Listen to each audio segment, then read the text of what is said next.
une décoration à titre posthume donc pour Monseigneur Bala. C'était hier à l'occasion de son inhumation. L'événement a été assez couru comme il fallait s'y attendre, mais de la part des principaux célébrants, beaucoup de colère et même de ras-le-bol. Il est même allé jusqu'à Monseigneur Jean Barga qui jusque-là était assez timoré depuis le début de ces tristes événements. L'archevêque métropolitain de Yaoundé montré au créneau à son tour aussi pour demander que toute la vérité puisse éclater.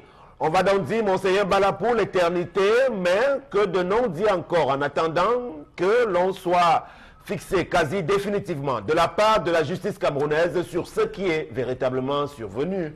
Merci encore d'être parmi nous sur Equinox Télévision pour cette autre édition de l'émission intitulée Le Zénith avec l'ensemble de tout le panel qui vous reçoit. Merci. Bonjour à vous, Charles Larmel. Bonjour Sam Sévéran Go et bonjour au patriote Mbemenge Jean-Louis qui a dit qu'il ne veut pas fuir, il est prêt à affronter la justice. Dans tous les cas, attendons voir. Bienvenue à vous également, Megui. Bonjour. Bonjour Sam Sévérin, bonjour à tout le panel et bonjour surtout à nos téléspectateurs du Zénith qui j'espère contribueront en masse encore ce jour à nos divers thèmes. Babok Bengan, bonjour. Bonjour Sam Sévérin, je salue les pouvoirs publics qui ont fait gagner aux entreprises tchadiennes plus de 500 milliards de francs des travaux exercés dans le Grand Nord et en mettant de côté les entreprises locales. Ça, c'est une bonne orientation politique. Merci. Des forts relents de détournement, effectivement, sur l'entretien du réseau routier dans l'extrême nord. L'information est d'ailleurs contenue dans l'édition du journal L'Œil du Sahel, parution de ce jour. La suite est avec Tendance, qui est là pour nous donner son histoire. L'histoire du jour avec vous, Tendance, bienvenue. Bonjour déjà. Bonjour Sam Sévérin, encore bonjour encore à tous les beaux frères qui aiment Mimba. Que si on ne se marie pas avec leur frère, on va mourir là. On ne peut pas mourir. C'est une femme qui m'a parlé de sa vie hier, Sam. Quand tu la vois, si tu vois la femme là, la femme elle est belle, elle est posée. On a posé sur Imo au moins 5 heures de temps. Mais sauf que, elle me dit que son beau-frère veut sa mort. Mère de 3 enfants, femme au foyer. Tendez bien vos tympans. Avant de résoudre, avant d'envoyer les messages pour dire que, ouais, on soutient la femme, on soutient la femme. Tendez vos tympans pour m'écouter. Les gens me font jusqu'à j'ai tout perdu le poids. Je peux que résoudre le problème des gens. Je maigris. Oh, son mari en Europe maigrit. Ils ont 3 enfants. Son mari en partant en Europe, il a construit la maison ici à Niala. Niala Pariso. Mais en partie, il a laissé son beau-frère à la maison. Donc, son petit frère, qui est le beau-frère de Makota, qui m'a parlé hier sur Imo. Elle a 3 enfants. Sauf que depuis un bon bout de temps, son beau-frère est devenu le caméléon. On ne connaît plus son comportement. Il a les amis fées, les amis fantômes, les amis diable.com, les amis désordonnés. Donc, parce qu'elle me dit qu'elle ne connaît plus, elle ne connaît plus avec qui son beau-frère marche. Son beau-frère a transformé la maison en maison en canet. Et les femmes qui l'amènent, les faux amis qui l'amènent. Même parmi ses amis, celui qui veut me dormir avec sa femme, c'est tout dans la maison là qui vient dormir, dans la chambre où le frère avait laissé avant d'aller en Europe. C'est tous ces enfants qu'on envoie. Princesse, va acheter la cigarette. Princesse, tu connais la bière, non? Va acheter la bière, bé. Princesse, va nous acheter 3 préservatifs. Elle dit qu'elle est dépassée. Elle a appelé son mari pour dire, bébé, pardon. Cause avec ton petit frère. L'éducation de mes enfants en dépend. Son mari a dit, j'ai la cause avec mon petit frère. Comme il ne peut pas changer, attends-moi. J'arrive en 2018. Entre-temps, elle fait comment? Elle doit assurer l'éducation de ses enfants. Sa première fille de 6 ans, connaît dans ce qu'on appelle les préservatifs. Connaît dans les goûts de cigarettes. Jusqu'à qu'elle peut acheter, elle dit que tonton, on a dit qu'il n'y a pas la cigarette, que tu fumes souvent là, que tu donnes l'autre goût. Donc elle est scandalisée ça. Et c'est le comportement de son mari qui la stresse. Monsieur dit non, laisse, chérie, laisse. En 2018, elle sera au Cameroun. Pour le moment, j'ai d'abord. Et elle dit que, dans sa tête, elle dit que, mais, le 2018, là, je vais vivre comment avec mes enfants. Donc, pardon. Donnez le conseil à cette dame. Son beau-frère fait fort. Il a donc. Et il a quel âge? Son beau-frère, oui. 28 ans, me dit. Je lui ai dit hier qu'elle semble que ce que tu dois faire, dis à ton mari, il demande à son petit frère d'aller en location, il est dans majeur. Elle dit, quand je parle, il dit que je dois supporter. On doit supporter jusqu'à quand? Non, Merci. Il y a beaucoup d'aspects qui ressortent de cette histoire. On peut d'abord s'attarder sur le phénomène de ces gens-là que vous laissez derrière, même quand on est en ville, les gens qui sont restés au village pour s'occuper de vos biens, ou bien si vous avez lancé un chantier, je ne sais pas trop quoi, ceux qui restent pour s'occuper de ces biens-là n'en font pas toujours bon usage.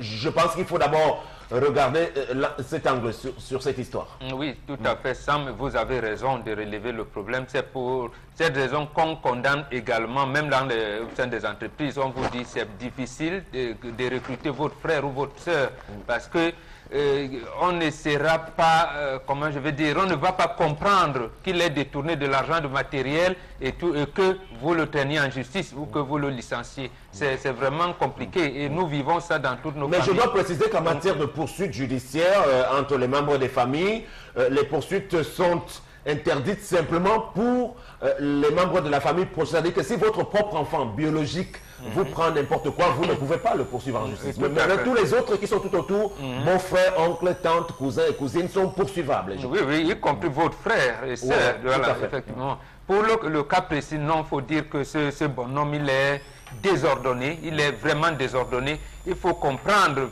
je dirais à cette femme-là, de comprendre aussi la situation de son mari. C'est-à-dire que c'est un gars, il est embarrassé. Il est embarrassé.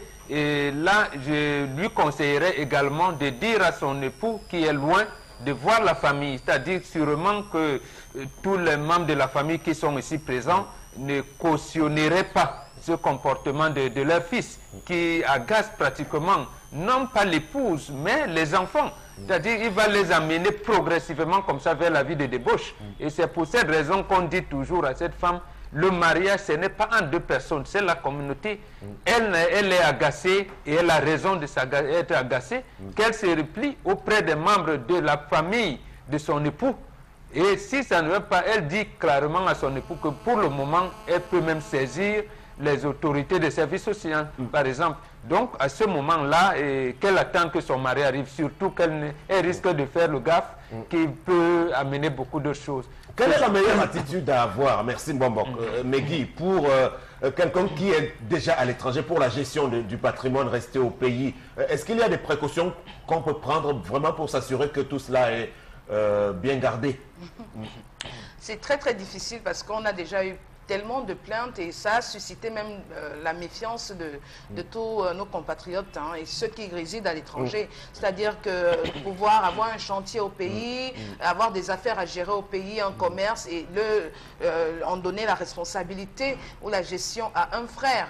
On connaît tout ce qui a souvent été observé, ça et là, où des gens se sont accaparés des biens de leurs frères à l'étranger, c'est-à-dire qu'ils t'envoient de l'argent au lieu de construire sa maison. Il y en a qui ont poussé le vice jusqu'à construire leur maison avec titre foncier en leur nom, avec l'argent de quelqu'un d'autre. Il y en a qui l'ont fait. C'est très très compliqué. Bon, aujourd'hui, il y a des mesures qui sont prises. Il y en a qui font gérer leurs affaires en prenant des dispositions légales, c'est-à-dire que des huissiers qui peuvent suivre soit des biens immobiliers en location, des biens immobiliers en location. Il y a beaucoup de choses qu'on peut mettre en place pour encadrer tout cela. Mais dans l'histoire des tendances, justement, qu'est-ce que vous condamnez essentiellement dans l'attitude de ceux-là qui ont la responsabilité également au niveau de l'éducation, par exemple, des tout-petits qui... Bon, ici, pour le cas échéant, je parle de ce beau-frère-là qui est déjà un irresponsable et qui agit avec un certain zèle parce qu'on sait généralement comment ça peut se passer dans la tête de certaines personnes qui savent que je suis chez mon frère, donc je suis chez mon frère, je suis chez moi, je fais ce que je veux. Voilà, au mépris même de la femme qui est là et des enfants qui sont en sa présence. Donc on a ce beau-frère qui est irresponsable. Pour la femme, je pense qu'elle a bien fait d'en parler à son mari, de le mettre au courant de tous les écarts de son frère. Maintenant, au niveau de la famille sur place, elle peut tenir le chef de famille au courant, tenir peut-être, pourquoi pas demander un conseil de famille pour justement étaler cette situation-là qui la met mal à l'aise ainsi que ses enfants. Si rien n'est fait, je pense qu'elle est dans ses droits.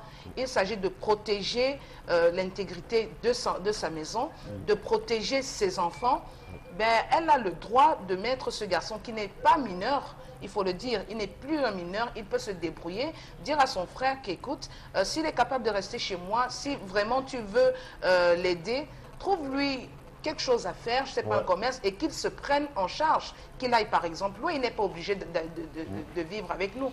Et qu'elle demande à ce monsieur de se mettre hors de chez elle. On peut donc également y voir au niveau de la responsabilité, puisqu'on aime souvent faire la comparaison entre l'Occident et l'Afrique.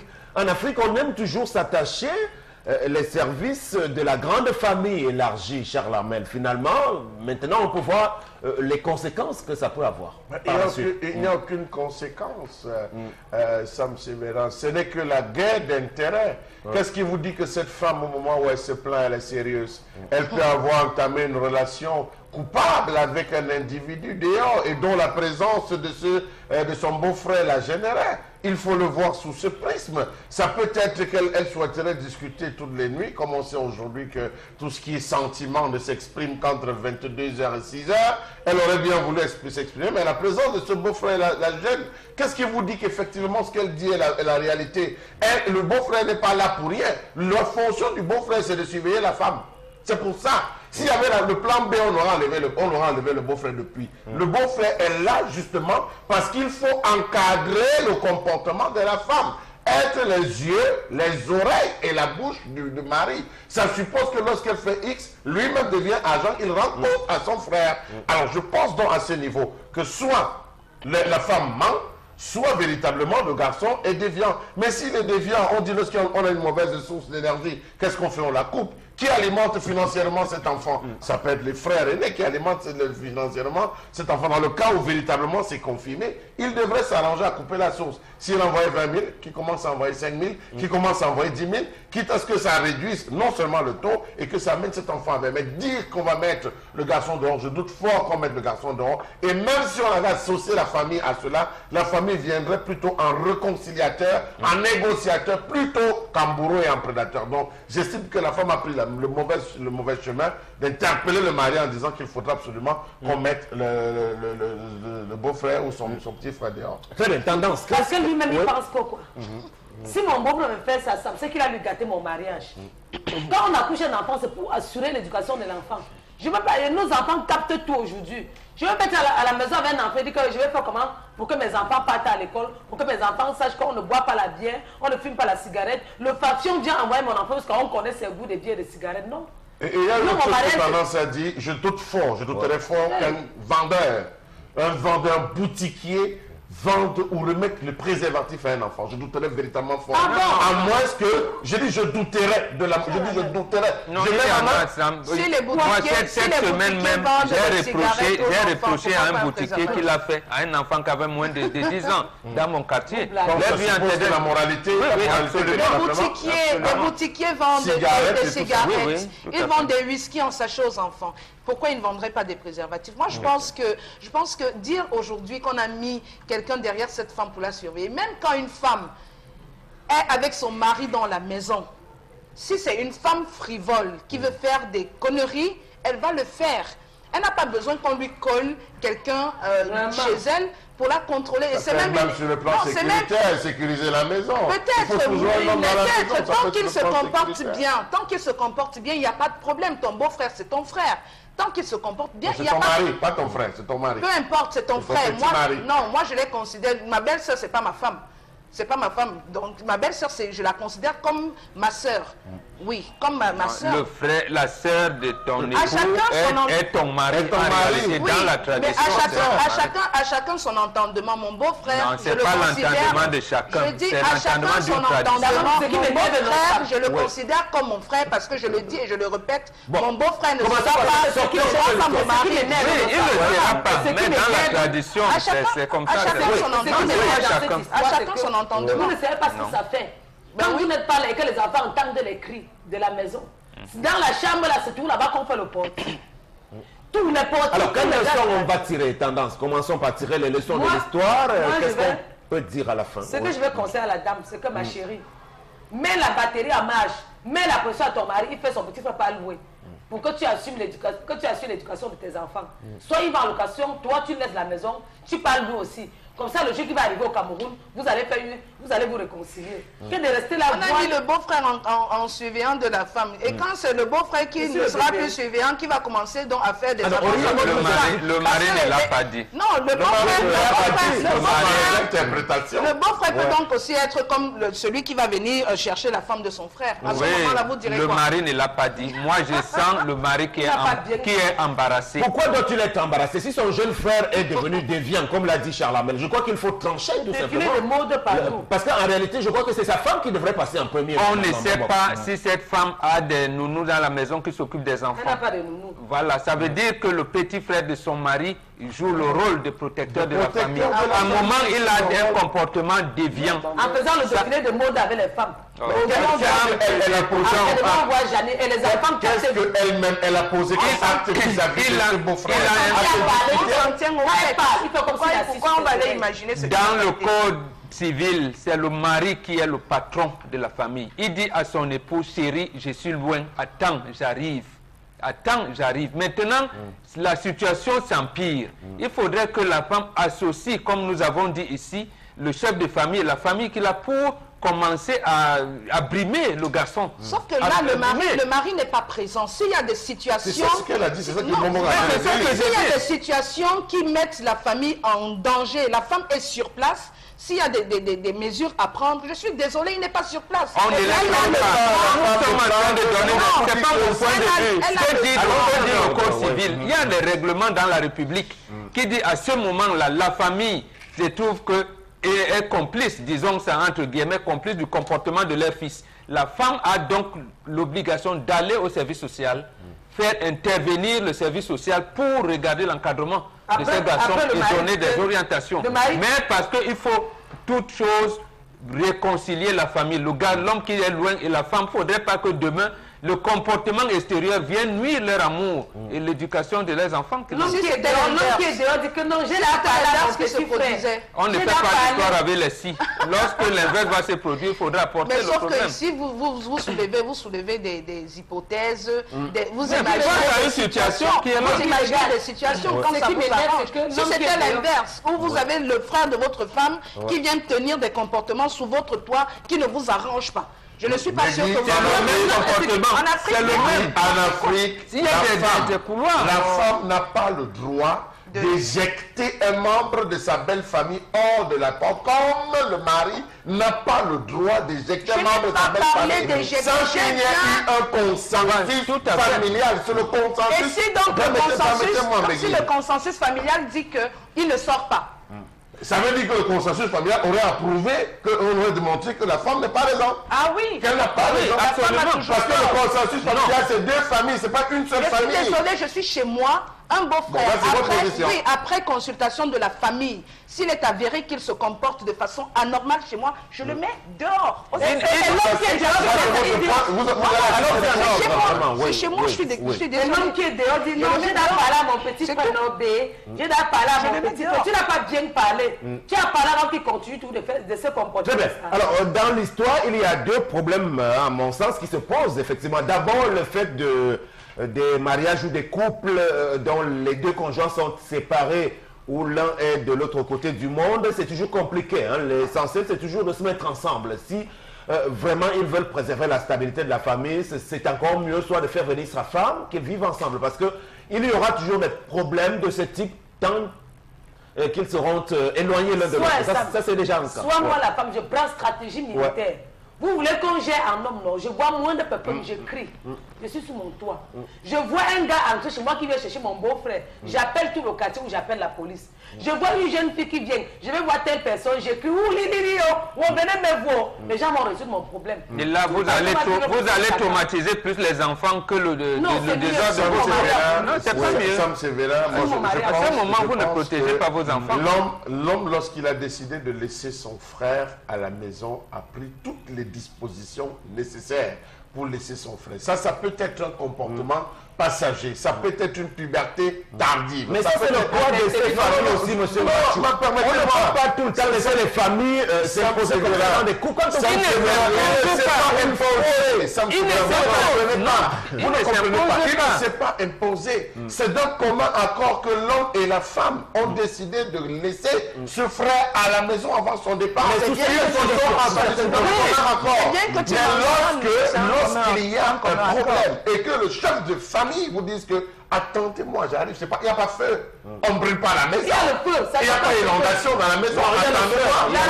Le mois prochain, il y a le feu. Qu'est-ce qu'il y a que mon enfant de 6 ans qu'on a la cigarette? 2018, C'est pas vous, le problème réside précisément parce que chacun pense qu'il a sa solution. Voilà, Chacun n'a pas sa solution. On réunit les deux familles. La fille appelle sa famille, elle a sa belle famille, ils s'asseyent. On regarde. Je suis désolée, quand il y a un problème dans un couple, on peut concilier, on peut réunir les deux familles, mais je vous assure que la décision appartient à l'homme et au mari. S'il faut que le conflit soit résolu, c'est d'abord l'homme et le mari. Vous aurez beau dire tout ce que vous aurez à dire. Il n'y a pas conflit entre l'homme et la femme. Non, ici, je dis parce que vous dites que ce n'est plus une affaire de deux personnes, c'est deux familles. Je suis d'accord dans une certaine mesure, mais qu'il y ait un problème, s'il faut qu'il y ait réconciliation, ça doit partir des deux. Vous aurez beau dire ce que vous aurez à dire, s'ils ne veulent plus être ensemble, s'ils ne veulent pas que ce problème soit résolu, vos interventions... Je n'ai pas là. Le problème voudrait les maris, les époux n'ont pas de problème. Ils n'ont pas de problème. Ils n'ont pas de si. Ils n'ont pas de problème. Bon, s'ils n'ont pas de problème... Ça peut avoir une autre hypothèse. Ça peut être qu'ils ne sont que deux. Il ne reste plus que deux. Voilà. Avec deux, à leurs parents, ça veut dire que les parents... Est-ce que va prévaloir? Est-ce que va prévaloir la famille ou bien les deux conjoints? C'est pas moi qui ai inventé la maxime qui dit que la famille ne finit pas, mais le mariage finit, c'est pas moi qui l'ai inventé. Alors on n'est pas d'accord. Il faut dire que l'homme a dit j'arrive, la femme devra attendre. Elle devra attendre. Avec le message, pose les actes. Il y a des messages. Il y a des messages. Voilà, désolé d'entendre les panélistes parler de bon sens, soi-disant africain. La loi camerounaise circonscrit la famille comme l'ensemble formé du père, de la mère et des enfants. C'est ça. Ce beau-frère n'a pas à venir détruire le couple de son frère. L'homme est le chef de la famille, est le chef et la femme son adjoint. Quand vous aurez des malades, n'appelez pas la famille. Quand vous aurez des problèmes, n'appelez pas la famille. Les lois camerounaises reconnaissent la dot. Le sentiment. Message. Faire des enfants, appeler la famille. On verra s'ils vont vous faire des enfants. Oui, effectivement, quand la femme va en mariage, n'accouche pas, je me demande si elles ne sont pas... Non, le message est très mal formulé. Alors, tu ne dois pas gâter l'éducation des enfants. Si ces enfants se déroulent demain, le mari va accuser la femme d'avoir mal éduqué les enfants. La femme doit protéger ses enfants. Absolument. Nous sommes d'accord, mais c'est la procédure qu'elle veut prendre qui n'est pas bonne. Sachez que, est-ce qu'on surveille une femme dans la maison? C'est elle qui porte son corps, elle peut faire tout quand elle veut et où elle veut. Sachez que la femme est fragile dans ses états. C'est osé de doigt là. Bon, pour l'instant, on n'a pas dit que la femme a fait quoi que ce soit. Pour l'instant, on a affaire à un beau-frère jeune qui fait tout et n'importe quoi. Si j'avais demandé à sa femme d'aller vivre chez sa mère, elle ne serait jamais allée. Elle allait refuser que sa mère, elle aille vivre chez sa mère parce que sa mère devait devenir le bourreau. Parce que c'est le frère. Je ne sais pas, c'est vraiment épidémique chez les femmes. Elle ne supporte pas la belle famille. Je ne sais pas qu'est-ce qui ne va pas avec les femmes aujourd'hui. Elle ne supporte pas. Non, mais le drame, c'est que ça pouvait être son petit frère qui se comportait de la sorte. Est-ce qu'elle allait accepter que son mari le mette dehors? Oui, pourquoi pas? Ah, d'accord. C'est le fou à la porte. C'est faux. Pourquoi pas? La télé fait de bonnes choses. Non, pourquoi? Je porte le fou à la porte. Il est qui? C'est l'enfant de tête de tournée de force. On peut le voir, c'est une histoire qui déchaîne donc quelques passions. On va passer à autre chose. Les messages sur cette histoire peuvent être relus en deuxième partie. Le temps donc de prendre à présent la colère. Et cette fois, on parle du phénomène de la mendicité. Voilà.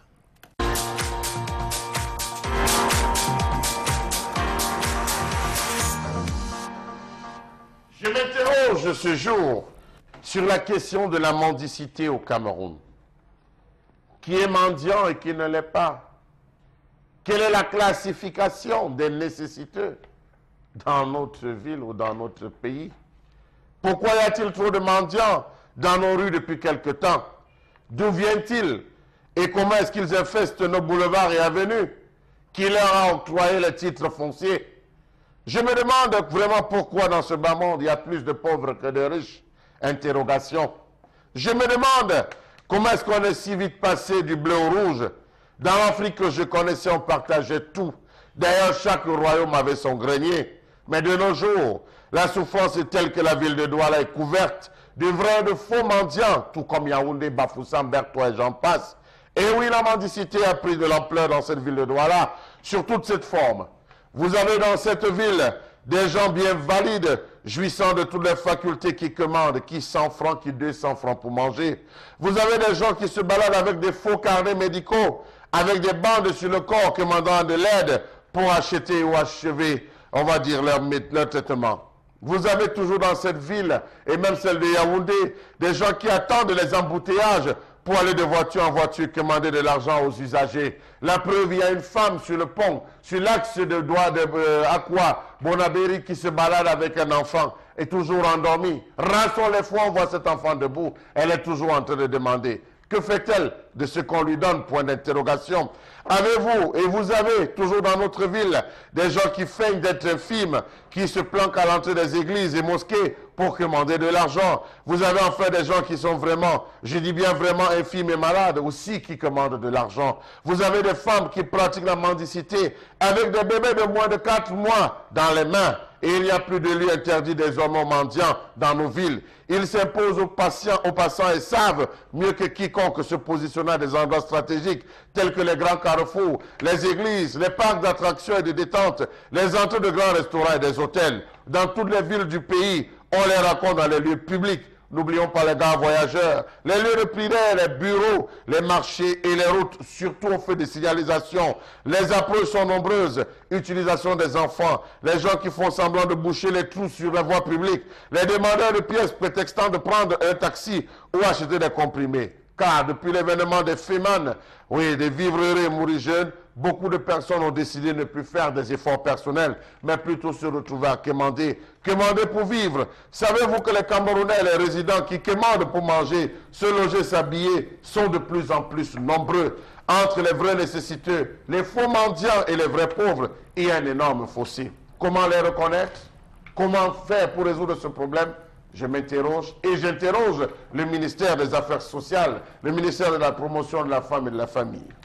Voilà, merci. Je dois d'abord rappeler que le phénomène, il est mondial. La mendicité n'est pas seulement camerounaise, encore moins africaine. Donc on peut retrouver des sans domicile fixe tout aussi aux États-Unis que dans bien de pays en Europe. Mais reconnaissons quand même que le continent africain est le véritable théâtre de la pauvreté. Si on considère aussi que la pauvreté est consubstantielle même à la mendicité. Ça veut dire à peu près la même chose. Donc, pour essayer de bien cerner le problème, on va d'abord peut-être commencer par en définir les causes, les facteurs qui sont à la base de cela. Peut-être déjà le phénomène des déplacés, réfugiés nombreux qui sont des déportés. Il y a les enfants de la rue, avec le phénomène des enfants qui naissent comme cela sans véritable contrôle des naissances, au-delà des aspects liés à la pauvreté. Oui, oui, tout à fait. Et j'ajoute même qu'il y a l'autre côté de la religion, notamment musulmane, parce que là-bas, chez eux, ils ont des principes qui voudraient que les riches doivent partager avec les pauvres. Ça, je veux dire ça, encourager un certain nombre de comportements également. Mais pour commencer, je voudrais ajouter à ce que Charles Hamel a dit, il faut également y associer l'administration territoriale, parce qu'il y a une direction de la protection civile, donc en réalité qui doit s'entourer de ce phénomène qui est devenu un fait de société aujourd'hui. Un fait de société, mais qui est désormais puni. Il y a une forme de mendicité qui est punie désormais par le code pénal. Oui, oui, tout à fait. Lorsqu'il a dit, lorsqu'on simule, on simule un handicap qu'on n'a pas, et là vous mettez à mendicité, on peut vous punir pratiquement. Maintenant, il y a ce problème dont vous avez relevé tout à l'heure. On a toujours coutume de dire les enfants de la rue n'enfante pas. Il s'est trouvé qu'en Afrique, on a mal embrassé l'occidentalisation, c'est-à-dire que le développement technologique, technique, industriel a fait que nous avons perdu certaines de nos valeurs. Aujourd'hui, je pense même hier encore, un regard social nous a donné le cas d'une femme qui a donné ses enfants à son frère aîné qui est en Europe, et aujourd'hui, elle est handicapée des 2 pieds. Elle est même abandonnée de sa famille. On ne la soutient pas. Et même ses enfants sont interdits de lui rendre visite. Il la traite même de sorcière. Donc, pour elle, elle a trouvé, comment je veux dire, une famille d'accueil, d'encadrement. Pour beaucoup d'autres, et des millions malheureusement, ils sont obligés de se tenir devant des carrefours, des pharmacies, des lieux publics pour commander. Donc, en fait, nous avons perdu cette solidarité qui voudrait qu'on encadre les plus démunis, qu'on les apporte assistance et tout. Donc, chacun aujourd'hui va qu'à ses occupations, il n'a même pas le temps, même pour ses propres enfants. Vous verrez que nous avons des couples qui ont des enfants autites. Ils ne les occupent pas. Ils les laissent même, comment je vais dire, dans les centres spécialisés.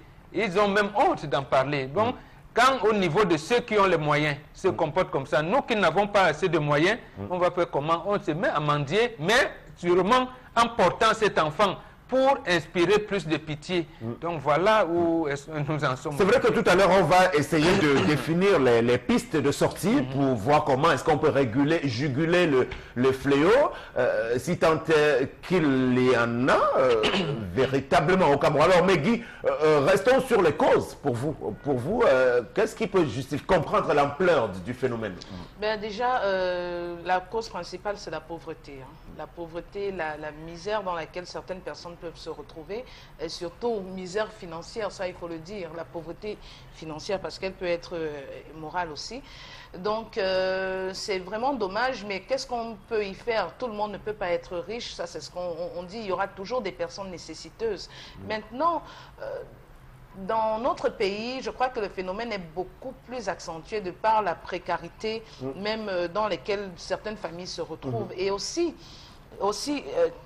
il y a deux types de mendiants. Il y a des mendiants qu'on voit dans la rue, mais il y en a beaucoup aussi qui ne sont pas assis dans la rue, qui sont dans nos familles, qui font du porte-à-porte pour pouvoir se trouver quelque chose à manger, qu'on laisse comme ça. Et à ceux-là, moi, je dirais que, bon, dans les familles, hein, ceux qui ont la possibilité, au lieu de donner 100 francs, 1000 francs, 10 000, peut-être ceux qui ont des moyens pourraient essayer de résorber le problème en donnant quelque chose à faire. Parce que quand on parle de pauvreté, ici, c'est vraiment le degré zéro à partir duquel on commence à être obligé de tendre la main. Ça veut dire qu'on n'a même rien du tout. Oui, parce qu'on parle des mendiants, on voit juste ceux qui sont assis en train de faire la manche. Non, il y a des mendiants dans nos familles, dans nos lieux de service même. Il y il y a des mendiants. Même dans les hôpitaux, même par dans exemple, les qui n'arrivent pas à prendre tout à se prendre en charge. Tout à fait, parce que qu'est-ce mendier, quand vous en arrivez déjà à demander de quoi manger à quelqu'un, à votre ami, à votre collègue, c'est une sorte de mendicité qui ne dit pas son nom. Et tout ça, c'est à cause de quoi? C'est la précarité financière dans laquelle les gens vivent. Ou alors mauvaise redistribution aussi, parce qu'il y a une minorité qui sont extrêmement riches. Extrêmement riches. À côté, vous voyez dans des quartiers où vous voyez des châteaux qui côtoient des masures. Voilà. Donc, mais dans d'autres pays, par contre, moi j'ai eu à voir dans un pays des Émirats Arabes Unis, où vous n'avez pas de mendiants dans les rues. Ils ont un système, je me suis étonnée du fait que dans tous les endroits publics, c'est-à-dire des malls, un peu partout, vous avez des urnes qui sont éparpillées ça et là, et où des gens viennent déposer un billet, une pièce d'argent, un billet, une pièce d'argent, et je me suis demandé, mais à quoi est-ce que ça sert cet argent? C'est bien protégé, vous ne pouvez pas avoir accès à... Et on nous a dit que non, après cet argent est collecté, pour redistribuer aux familles démunies. J'ai trouvé ça formidable. Et ça relève d'une politique publique de la part des dirigeants de ce pays. Oui, vous ne verrez pas de mendiants assis. Non, non, non, non, non, il n'y en a pas. Il n'y en a pas dans les rues. Et ces urnes-là, après, tout est recollecté. Dans un mall, vous pouvez avoir 100 urnes. 100 urnes où les gens, ils sont au courant, ils viennent, ils déposent un billet en faisant leurs courses et après, à la fin de la journée, vous avez beaucoup d'argent. Ce qui voudrait dire que s'il y a un peu trop de mendiants au Cameroun, au Bénin, à RCA et tout, c'est par la faute des dirigeants qui ne mettent pas aussi en place des politiques. Les mendiants, on les laisse comme ça, on voit des enfants qui sont dans des grands axes où les voitures à voie rapide, ou des enfants qui sont même parfois écrasés. Ça ne devrait pas se faire. Ça ne devrait pas se faire. On voit même, c'est le lieu de faire peut-être allusion aux malades mentaux qui se baladent ça et là tout nus et tout, ça ne devrait pas se faire. C'est des personnes peut-être déficientes mentalement, mais on doit quand même les protéger. Voilà, maintenant si on reste donc dans les catégories de mendiants, tendance autour de toi, comment est-ce que les gens se comportent quand tu les regardes vis-à-vis de ceux qui tendent la main ou bien qui posent les assiettes? Parfois, non, ça. C'est comme il y a plusieurs types de mendiants, catégorie en catégorie. Il y a les gens qui sont mendiants parce qu'ils sont paresseux. Les gens qui sont mendiants parce qu'ils sont pauvres. Les mendiants qui sont paresseux, c'est ces gens-là qui prennent le sumonobissi. Tu connais le sumonobissi, non? Ils mettent dans les yeux comme ça pour dire qu'ils sont les aveugles. Pourtant, ils voient. Nous, on a une femme aveugle qui vend les lotus. Alors, là, tu vas la prendre ici, ça. Elle ne voit pas, mais elle se bat. Même rien que les Kleenex qu'elles vendent là, c'est pour dire que ouais, j'ai fait comment pour boire un verre d'eau le matin. Les gens même qui sont dans les quartiers, qui font comme si c'était les autos de France, ils viennent toquer porte par porte, donner 5 000 francs pour assurer votre sécurité. Mais à partir de 22 h, ils attachent des cordes à l'entrée du quartier. À minuit, tu ne vois plus personne. C'est tout la mendicité. Les gens qui passent leur temps à aller se positionner en route, les gens qui parlent, qui passent le temps à faire les bouts de papier, quand tu passes, on te tend que... Comme s'il ne parlait pas, mais le soir, il faut venir le voir, il parle. Je connais quelqu'un qui passe le temps pour dire que pardon, est-ce que je peux avoir 100 francs? Est-ce que je peux avoir 100 francs? Il faut voir où. Alors, c'est cette mendicité qui est donc réprimée aujourd'hui par le code pénal camerounais. Voilà. C'est énervant. Il a tous ses membres. Il a ses yeux, il a ses pieds, il parle bien, il s'exprime bien. Parce qu'il est paresseux, il faut qu'il demande 100 francs, 200 francs. Le soir, il va manger au café. Ou après-demain, il passe au ghetto, il tire un filon de banga. Sortez, apprenez à travailler. Les gens qui déposent les papiers, qui font le abou, quand on ne parle pas, pourtant vous parlez. Quand vous faites ça, vous faites honte à vos familles. Tu vas pas avoir une maman qui te dit, qui est à la maison, elle ne sait pas que sa fille mendie en ville. Soit peut-être que sa fille mendie dehors. Le soir, elle s'habille comme si elle ne faisait rien. Elle tend les bouts de papier. Elle tend les bouts de papier alors qu'elle parle. Arrêtez-moi ça. Ici au Cameroun, avec Colo, tu t'en sors. Ça te fait un bon fonds de commerce. Tu achètes les glaçons. Tu achètes les plastiques. Les glaçons, tu achètes les bidons, les bouteilles d'eau minérale, tu achètes l'eau, tu filtres, tu peux avoir... Donc tu penses tendance qu'on peut éradiquer le phénomène? Pour les gens qui sont paresseux, les gens qui ont leurs membres, mais qui veulent mendier. Avec Colo, ça te fait un bon fonds de commerce. Je sais que je vais parler, les gens vont m'insulter que « Ah, laisse ça, c'est parce que tu es arrivé. » Non. Je ne suis pas arrivé. Si tu te dis ce qu'il a vendu dans ma vie, tu ne vas pas croire ça. J'ai vendu les billets coquilles pour les gens qui me connaissent. Au Carrefour Casino. J'ai vendu les billets haricots de ma grand-mère. Vous voulez que vous parle de ma vie? J'ai vendu les oranges à la dame. Bon, laisse comme ça, très bien. Donc, pour dire que tout le monde peut trouver quelque chose à faire. Oui. Donc, laissez la mendicité. La beugle là qui vend les Kleenex là-haut. Elle voit, elle ne voit pas. Charles on a presque des mecs qui chantent. Voilà. Est-ce qu'ils voient? Est-ce qu'on peut éviter le fléau? Bien évidemment, on peut éviter le fléau, Sam Severango. Comment comprendre que vous avez un individu qui jouit de toutes ses facultés mentales et de toutes ses aptitudes physiques qui se retrouve à faire de la mendicité? Comment est-ce qu'on pourrait expliquer ça? Moi, je me suis posé dans la précarité la plus absolue. C'est la raison pour laquelle j'ai demandé qu'il faudrait que le ministère des Affaires sociales nous donne une classification. Qui est-ce qui peut être caractérisé de nécessiteux, de mendiant et tout, qui peut être. Il faut qu'on sache véritablement. Parce qu'aujourd'hui, vous avez divers types d'individus qui se baladent dans nos rues en demandant de l'argent. Vous avez des femmes qui portent le bébé avec des carnets qui ne sont jamais des cahiers vieillis, défraîchis, elles utilisent. Vous avez des individus qui écument uniquement les restaurants pour demander qui 100 francs, qui 200 francs. Vous avez des ONG qui, à longueur de l'année, organisent des galas de charité pour les soi-disant déshérités, les malheureux. Mais ils sont où? On ne voit pas le terrain. Moi, je ne vois pas le terrain où ces différentes ONG s'appliquent. On voit aussi les mêmes ONG écumer les plateaux de télévision en disant nous aidons les pauvres, nous aidons les mendiants. Mais de quels mendiants on parle? On voit ces différents organismes internationaux qui font une assistance nord-sud, la coopération pour lutter contre la pauvreté. C'était un fin mot il y a de cela 5-6 ans. L'État parlait de lutte contre la pauvreté. 10 ans après, on est à quel niveau? On n'a même pas bougé d'un seuil. Les gens continuent à souffrir dans les quartiers. Est-ce que vous savez que le riz simple, c'est-à-dire une tasse de riz qu'on va à 50, il y a des gens qui ne parviennent pas à se l'offrir. Dans les quartiers, on connaît quels sont les véritables pauvres des quartiers qu'on peut aider. Mais nous n'avons pas un encadrement sur le plan administratif. Il n'y a rien qui soit fait. Quand on dit qu'on veut nettoyer la rue, on ramasse les enfants, on va les jeter à 62, 63. C'est dans cette zone qu'on va laisser. Ils passent peut-être 6 mois à taillarder, on va dire, toutes les populations qui restent là-bas. Ils reviennent un à un, d'autres commencent à marcher. Alors, comment on peut aider les pauvres? Alors, aussi, on peut commencer par émettre quelques solutions. Il faut mettre des programmes sur pied, des programmes par zone. Sam Severango. Nous n'avons pas la même quantité de mendiants ou de nécessiteux qu'à Bonapriso, qu'à Bepanda, qu'à Ari, qu'à Ndokpasi, qu'à Mabanda, qu'à Belongue. Chaque zone a ses réalités et je pense qu'en fonction de ces différentes réalités, on peut adapter des programmes. C'est vrai que quand vous le dites aussi comme ça, on reste un peu dans quelque chose d'assez évasif. J'aimerais bien qu'on sorte de ce débat en préconisant des choses concrètes. Vous dites programme de quoi exactement pour absorber ce grand taux de chômage et de pauvreté, de pauvres qui sont à Bépanda par exemple, comme vous l'avez dit. Que peut-on faire pour les gens de Bépanda qui sont tout le temps dans l'oisiveté aujourd'hui? Sam, vous avez parlé, il y a une première catégorisation, les réfugiés. Ils doivent être pris en charge parce qu'eux aussi, on les voit là, les Somaliens, il y en a qui ont un teinture, ils se ressemblent, les Arabes et tout. On doit savoir, parce qu'eux, ils ne sont pas des nationaux. En principe, ils doivent être dans des camps de réfugiés.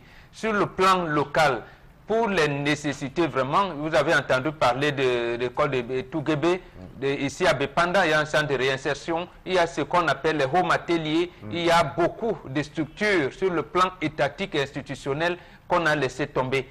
Par exemple, maintenant, les home ateliers, c'était quoi? C'était un programme gouvernemental pour les filles inadaptées sociales. Vous pouvez être atteint, comment je vais dire, handicap, ou bien vous n'avez pas fait l'école comme il fallait, vous n'avez pas pu avoir votre CEP, on vous encadre dans des ateliers pour voilà, une deuxième catégorisation. Mais l'autre catégorisation, c'est de trouver de l'emploi, c'est-à-dire l'emploi pour beaucoup de gens. Parce que ça a été favorisé également lorsqu'on a fermé presque toutes les entreprises parapubliques et parapubliques au Cameroun.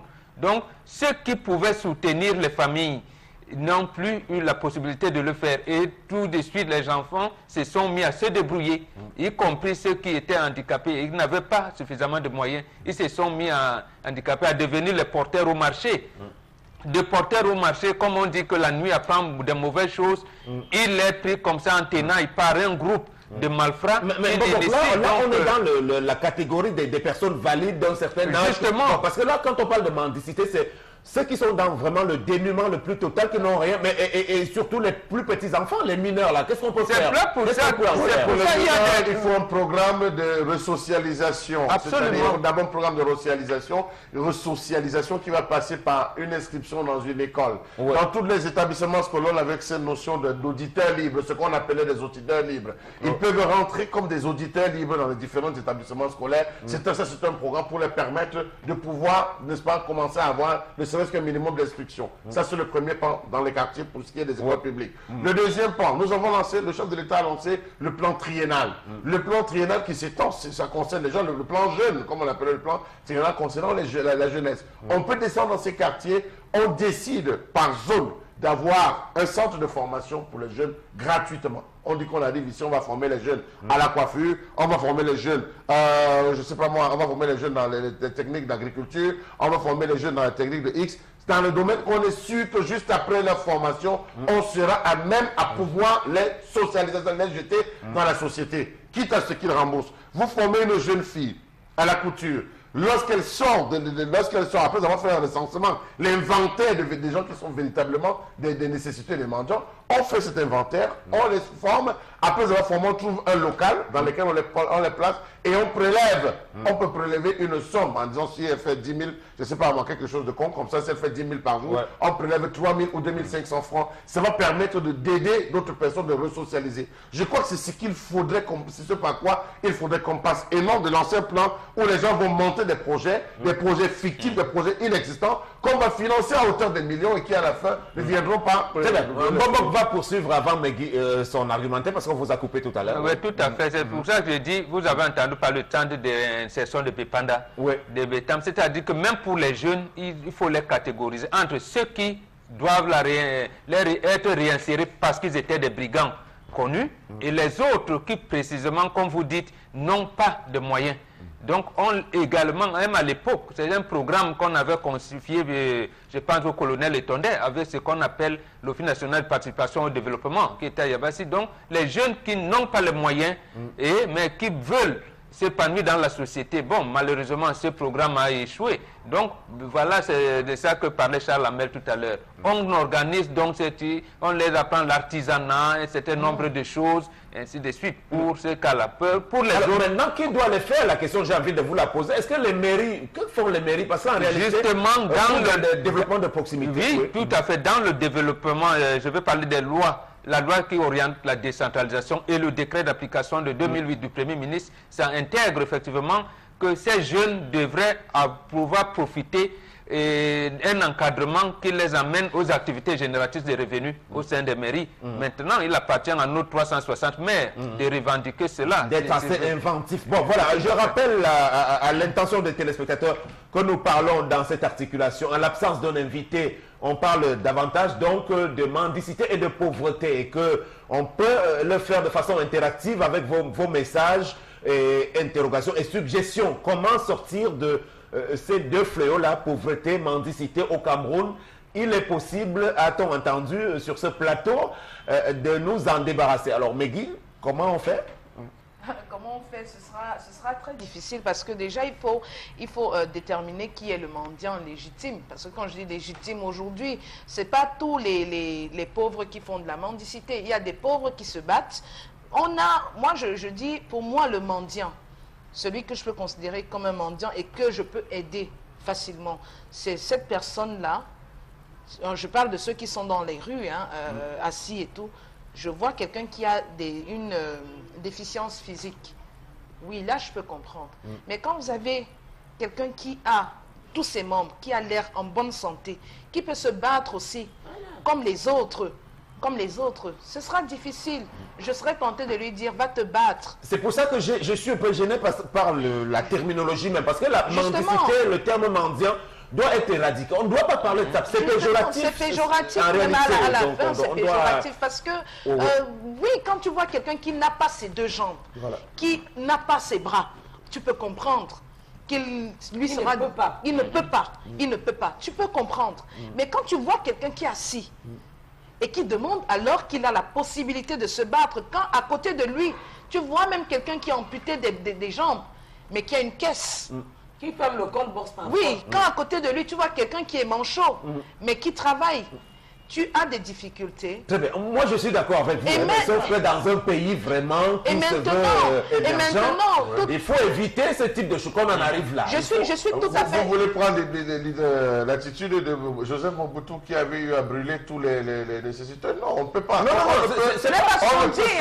On ne peut faire qu'avec eux parce que c'est une composante. On doit leur trouver des solutions. On doit leur trouver des solutions. Est-ce qu'on a déjà interrogé le Pager et le Piassi? Parce que si je peux chuter, alors... Même si aujourd'hui on fait des centres de réinsertion, je suis certaine qu'il y a certains mendiants dans la rue, là vous serez surpris, qui n'accepteront pas d'y aller. Mais à ce moment, on les chasse. Justement, ils n'accepteront pas d'y aller parce que je vous assure que si on vous raconte des histoires à propos de certains dans la rue, là, vous allez comprendre que vous qui leur donnez de l'argent, vous pouvez être leur employé. Vous pouvez être leur employé. Vous fustigez le phénomène de la mendicité qui est réprimée, qui est punissable, c'est-à-dire ceux qui se déguisent comme des nécessiteux. Maintenant, on parle davantage de gens qui sont vraiment dans le dénuement. Est-ce qu'on va dire qu'il est de la mendicité comme de la prostitution? C'est-à-dire que ça ne peut jamais finir. On peut quand même arriver à l'éradiquer. Oui, on peut parvenir à éradiquer la mendicité. Si malheureusement on ne fait pas l'histoire avec... Oui, amoindrir et même parvenir à ça, puisque les pays nordiques, Norvège et tout, ils ne sont pas là-dedans. Et même le pays dont vous avez cité aux Émirats, ils ne sont pas là. C'est précisément... Même sous Kadhafi n'avait pas de mendiants. Je veux dire, les centres de réinsertion des jeunes, on les encadre comme ça, tout le monde ne peut pas véritablement, n'est pas brillant à l'école, même à l'époque. Donc on les insérait. Il y avait des centres qui existaient. Il suffit, comme vous avez dit, de les répertorier, de savoir ceux qui fignolent, qui ne sont pas mendiants, mais en réalité qui trouvent des tournures de la société. Et ceux-là, on les condamne et on les réprime. Maintenant, ceux qui sont vraiment démunis, il y a ici beaucoup de clubs services dont parlait Charles Hamel et même des gens qu'on reçoit. Il dit les dons pour les déshérités, les dons pour les démunis. Et là, on les répertorie. Nous avons les chefs de quartier, les chefs de bloc, y compris dans nos villages. Et les mairies également. Moi, je pense qu'on doit sortir, Charles, on doit sortir du circuit humanitaire. Il faut qu'on trouve des vraies stratégies. Et je dois rappeler que pour l'instant, les Occidentaux commencent, parce que depuis hier, l'Italie a choisi d'envoyer des militaires par bateau pour tous ceux qui partent de la Libye, tous les Africains qui passent au large de la Libye, pour se retrouver en Italie, à Lampedusa et partout. c'est terminé. On n'en veut plus, avec même le phénomène des migrants. Donc désormais, il faut que les politiques publiques africaines pensent à trouver des solutions aux Africains qui sont dans la pauvreté. Alors, ce que je voulais dire, c'est qu'il est temps aussi que le ministère de la promotion de la famille et la promotion de la femme s'arrange aussi à encadrer ces différentes ONG qui pilulent. C'est des individus qui, à des moments, viennent se cacher pour s'enrichir, Sam Severango.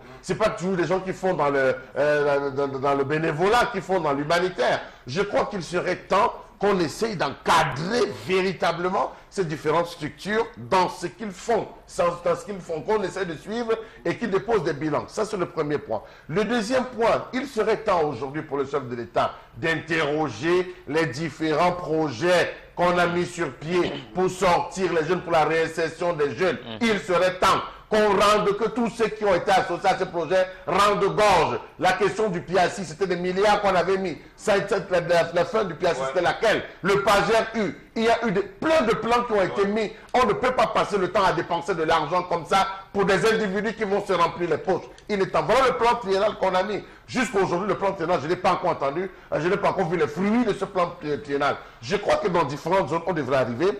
Dans un quartier comme celui-ci, il y a des forts taux et de fortes potentialités. Qu'est-ce qu'on peut faire? On achète un terrain, on construit un complexe sportif. Ça, le plan triennal aura aidé. On est pour permettre aux jeunes de pouvoir sortir. On arrive dans une zone universitaire comme l'université de Yaoundé, de Douala, que ce soit les SEC ou Yaoundé 1. On se dit, il n'y a pas de bibliothèque. Que faire? On va acheter de nouveaux livres pour permettre à la jeunesse de pouvoir s'instruire. En fonction de chaque zone, un besoin. Les besoins de Douala ne seront pas les mêmes que Bouya, ne seront pas les mêmes que... Et même l'état de la mendicité. On peut décider, Sam Séverin, comme on voit partout ailleurs, on arrive, on dit, bon, la production agricole de maïs cette année, de telle zone, on achète, on cherche les femmes, celles qui ne parviennent pas, on dit, ok, nous vous donnons, revendez. En revendant, vous avez tel quota qui vous appartient, vous devez restituer.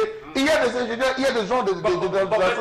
Bon, si on ne peut pas trouver du boulot pour tout le monde, puisque le phénomène du chômage, il est universel, disons que le souhait, ce serait aussi qu'une personnalité, par exemple, comme l'avait imaginé Coluche à l'époque en France, puisse mettre sur pied ce qu'on appelle les restos de cœur, pour que les gens aient au moins de quoi manger. C'est-à-dire que vraiment, il y a même les associations comme Emmaüs qui rassemblent même les habits, les vêtements qu'on jette. Thomas Sankara, quand il prend le pouvoir en 85, effectivement, il avait commencé par là. Voilà. Il pouvait manger avec 100 francs dans un restaurant populaire. Voilà, et que tous ceux qui ont beaucoup d'argent aujourd'hui, qui dépensent aussi, que ce soit dans les discothèques en boîte de nuit ou bien avec différentes femmes à gauche, à droite, pensent aussi à donner un peu de tendance, n'est-ce pas, à tous ceux qui manquent de quoi manger.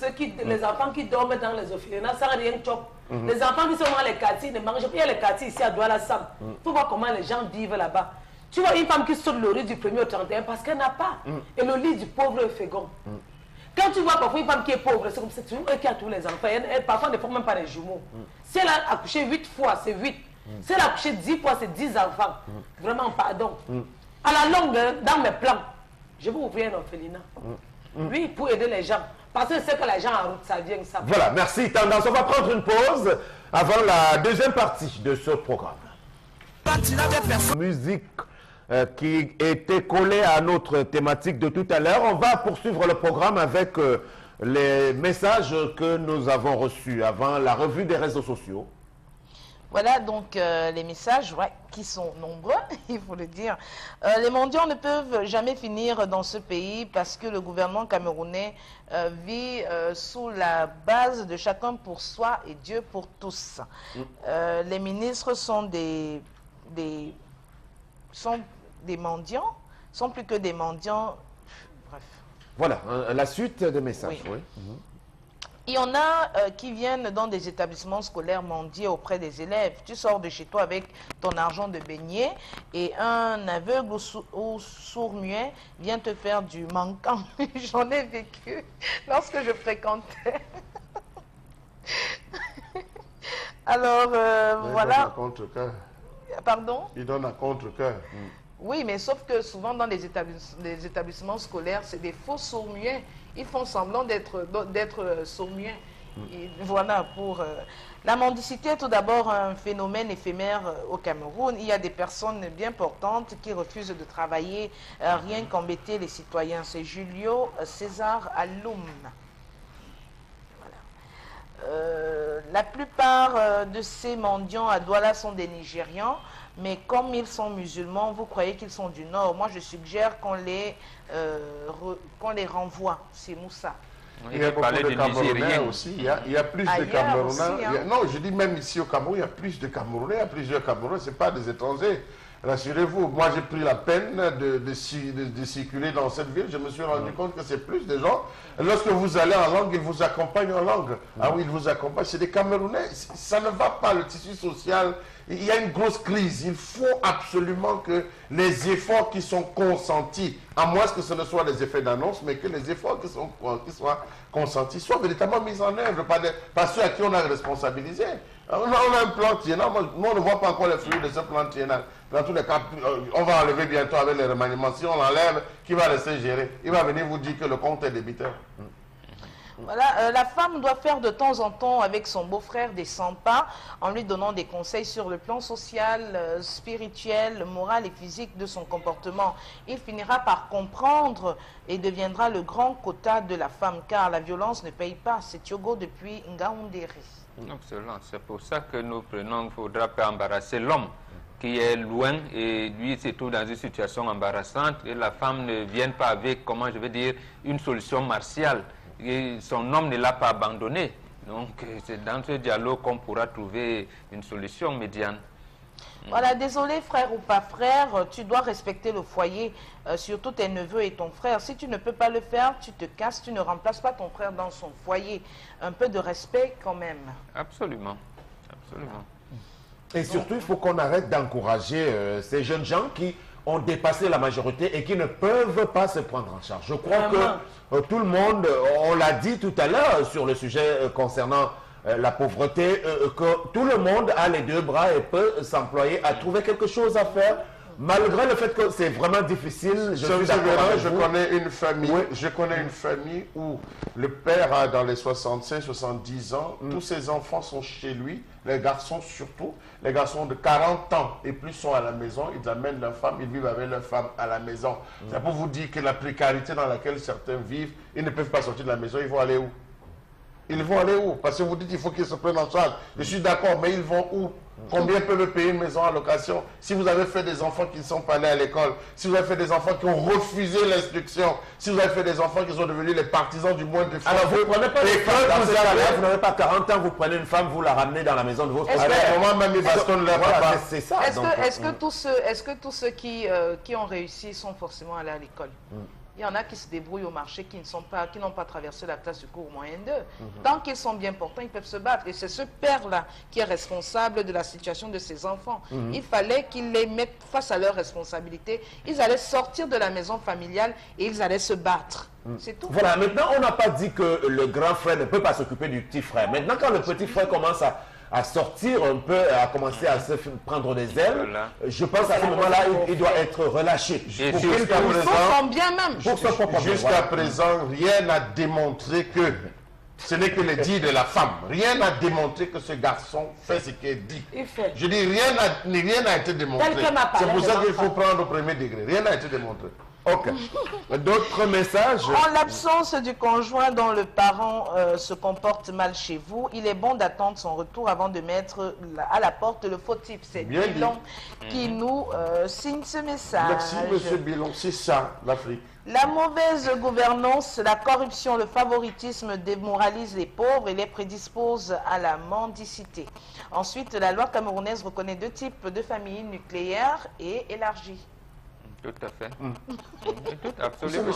Cette affaire, ça me révolte et ça m'amène à m'interroger l'histoire de tendance du... Mais la famille élargie n'a pas tous les droits non plus, c'est ça? Non, elle n'a pas tous les droits, c'est vrai. Savez-vous que moi, étant votre frère, j'aperçois votre femme dans une situation irrégulière ou inconfortable, je règle la situation comme si c'était vous? Vous savez-vous? Ça, c'est l'Afrique, ça. C'est l'Afrique. Je règle la situation comme si c'était y compris les enfants. Y compris les enfants. On ne trouvait pas la situation où votre enfant de 4 ans va mourir parce que la voisine lui a donné un yaourt et qu'on ne suce pas, ce n'est pas possible. Je pense qu'il ne faut pas qu'on fasse d'amalgame. C'est pas l'amalgame, c'est que vous voulez couper la famille. Non, personne sur ce plateau n'a dit qu'il est contre le fait qu'on reçoive des gens chez lui. Personne ne l'a dit. Mais maintenant, si j'ai un beau-frère qui se comporte bien, qui respecte, parce que déjà, il faut vous dire que vous ne voyez que la femme. Quand tu respectes ton frère, tu respectes son épouse. Ça, c'est clair. Quand tu respectes ton frère, tu respectes son épouse. Quand tu respectes ta soeur, tu respectes son époux. Et quand ton époux te respecte, voilà. On est en face d'un bonhomme qui est un pervers. Non, on est en face d'un bonhomme qui est un pervers. Je ne prends pas cette position parce que je suis une femme. Moi-même qui suis une femme, si je reçois mon frère chez moi, il doit respecter mon mari. Il doit respecter mon mari. Ce n'est pas parce qu'il est mon frère. Non, je vais attirer son attention. Il a des comportements déviants. Je vais le lui dire. Écoute, tu es ici sous mon toit et celui de mon mari. Tu dois respecter mon mari. Si tu ne respectes pas mon mari, je prends les mesures qui... Les mesures qui s'imposent dans notre société, vous n'avez donc pas... Votre mari n'a pas le droit de les jeter. Dans la société africaine, il n'a pas le droit de les jeter votre frère... Est-ce que c'est une éjection? Si vous manquez de respect, insultez votre mari ou insultez votre femme. Le monde ne commente pas aujourd'hui. L'Afrique ne date pas d'aujourd'hui. C'est d'ailleurs l'Afrique qui a créé le monde. Non, mais les lois de la société, de votre société africaine ne s'appliquent pas à toutes les familles. Les lois de la société... Les familles peuvent se donner les règles à l'intérieur de celle-ci. Absolument.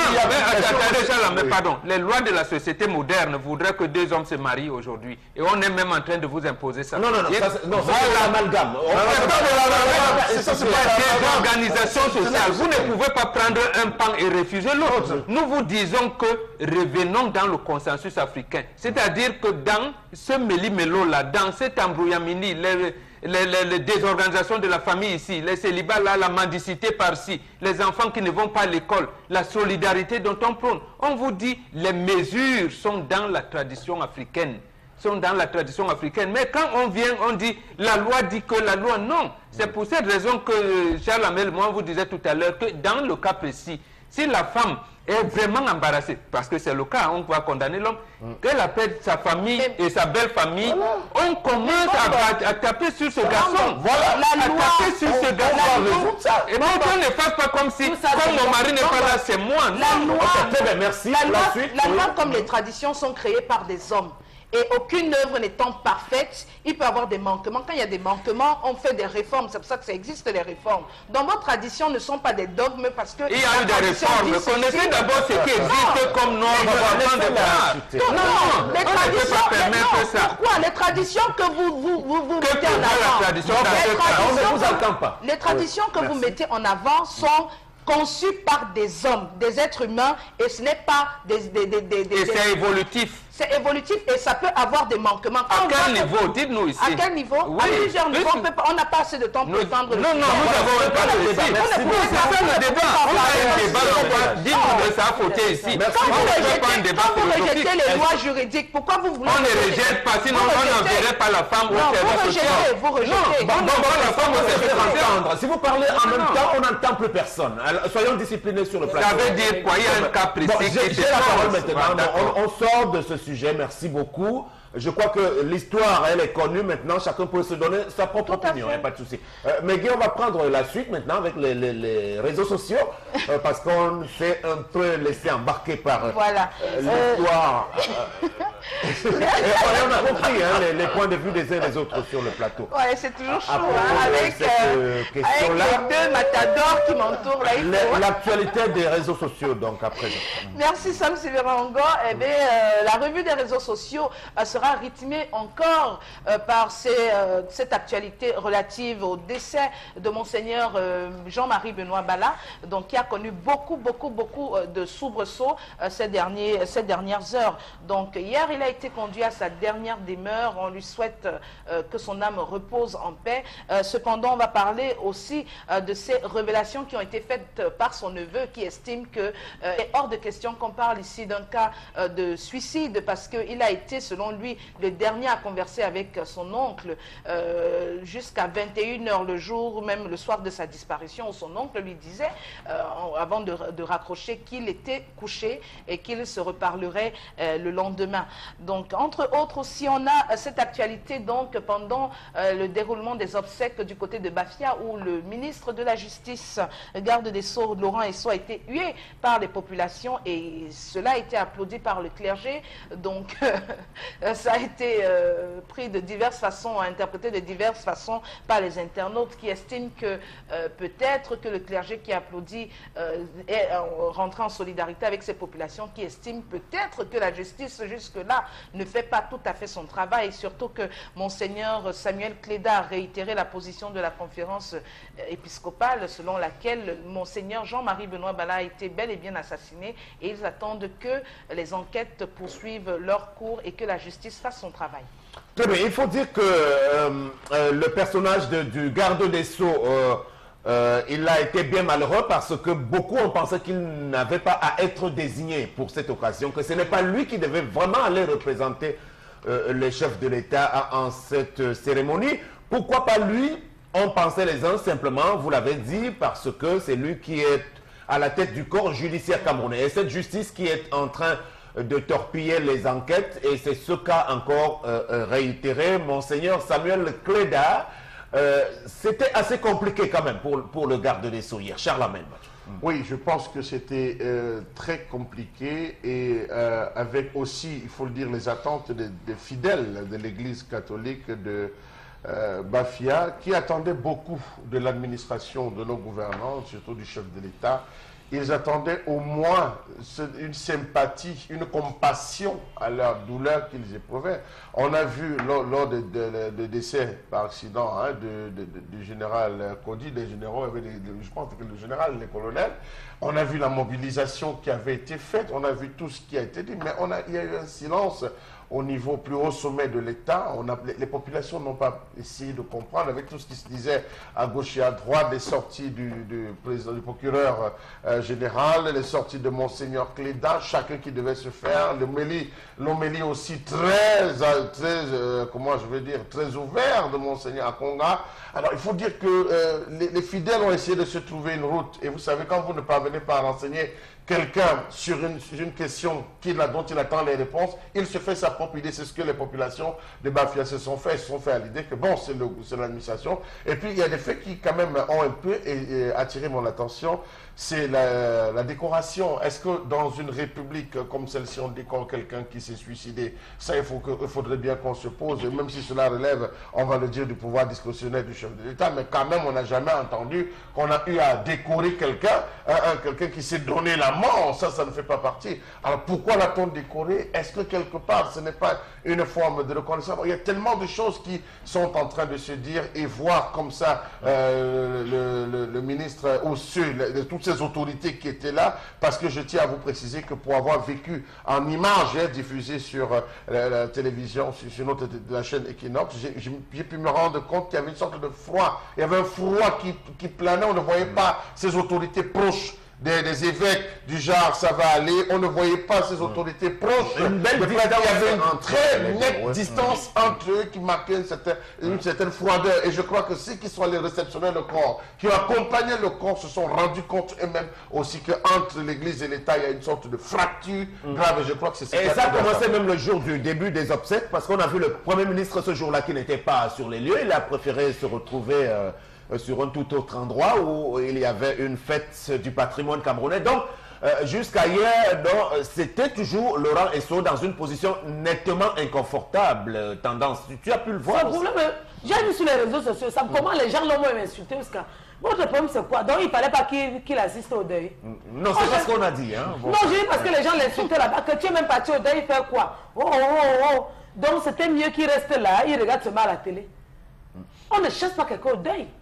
Moi, mais c'est parce qu'il n'a pas eu le temps, c'est qu'il partait. Quand on a fait la neuvaine, non, je vais partir. C'est un deuil qui n'a même pas manqué. C'est l'évêque de tout le monde entier. C'est mon évêque, c'est ton évêque, c'est même l'évêque du ministre de la Défense.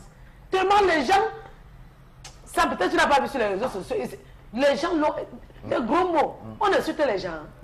Hein? On dit que non, c'était pas toi qu'il fallait, il fallait le président de la République. Comprenez que le père est fatigué, il ne peut pas tout faire. Mais il y avait tout de même une gerbe de fleurs de la part de Paul et Chantal Biya. Oui, même au nord, pour nos militaires qui sont tombés au nord, le père n'était jamais arrivé là-bas, il a envoyé ses représentants.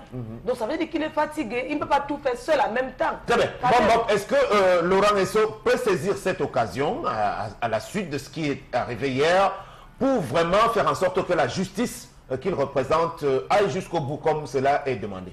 Absolument, c'est ça qu'il devrait faire s'il aime vraiment, s'il est dans la logique de la manifestation de la vérité. Parce qu'il s'est passé deux choses fondamentales qu'il faut relever ici. Depuis son décès, le chef de l'État n'a pas envoyé de message de condoléances à l'épiscopat. Je ne sais pas si on en a lu hier, mais à mon entendement, je n'ai pas vu. Deuxième chose, il a envoyé une décoration. Et son représentant a décoré. Maintenant, l'épiscopat dit quoi? Nous sommes contre.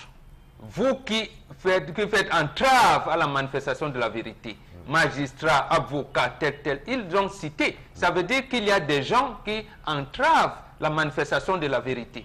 Donc, entre les orientations du chef de l'État qui, peut-être, il a saigné parce que lui, pour là, je le soutiens, pour ce cas-là, précisément comme certains autres, c'est-à-dire quoi? Ils attendent que les institutions de la République lui rendent compte.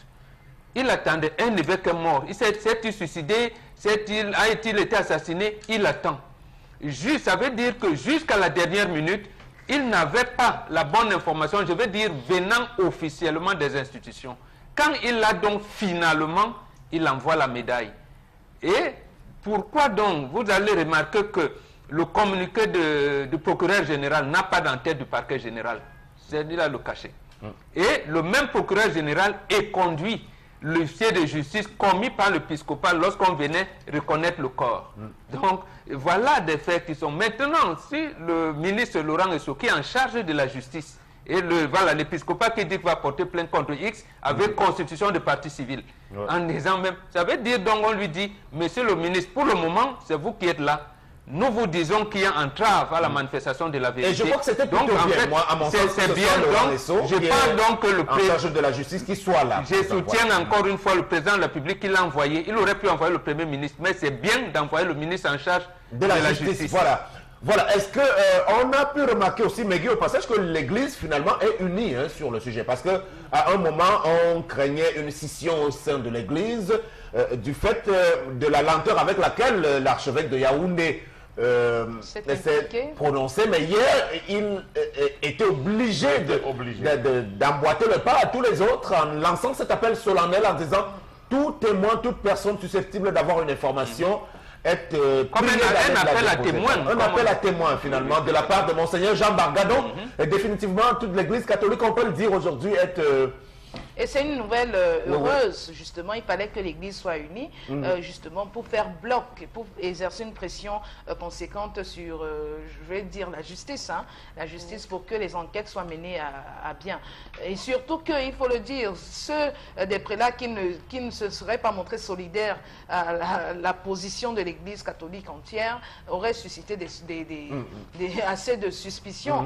Voilà à leur endroit. Mais pour une histoire aussi claire, aussi grave, pourquoi est-ce que vous n'êtes pas solidaire de la cause de toute l'Église catholique? On aurait pensé à mille et une choses. Donc, ils n'ont pas véritablement le choix, même si dans les déclarations du célébrant de la messe, on a pu quand même constater des petites informations qui ont filtré, c'est-à-dire qu'il y aurait justement des prélats ou alors des prêtres qui seraient au courant. Non, en tout cas, Megui, pour l'instant, on sait que l'Église nous dit qu'elle a la vérité, c'est ça le problème. Mais elle ne veut pas la dévoiler. L'Église a tout le descriptif de la manière avec laquelle leur confrère a été assassiné.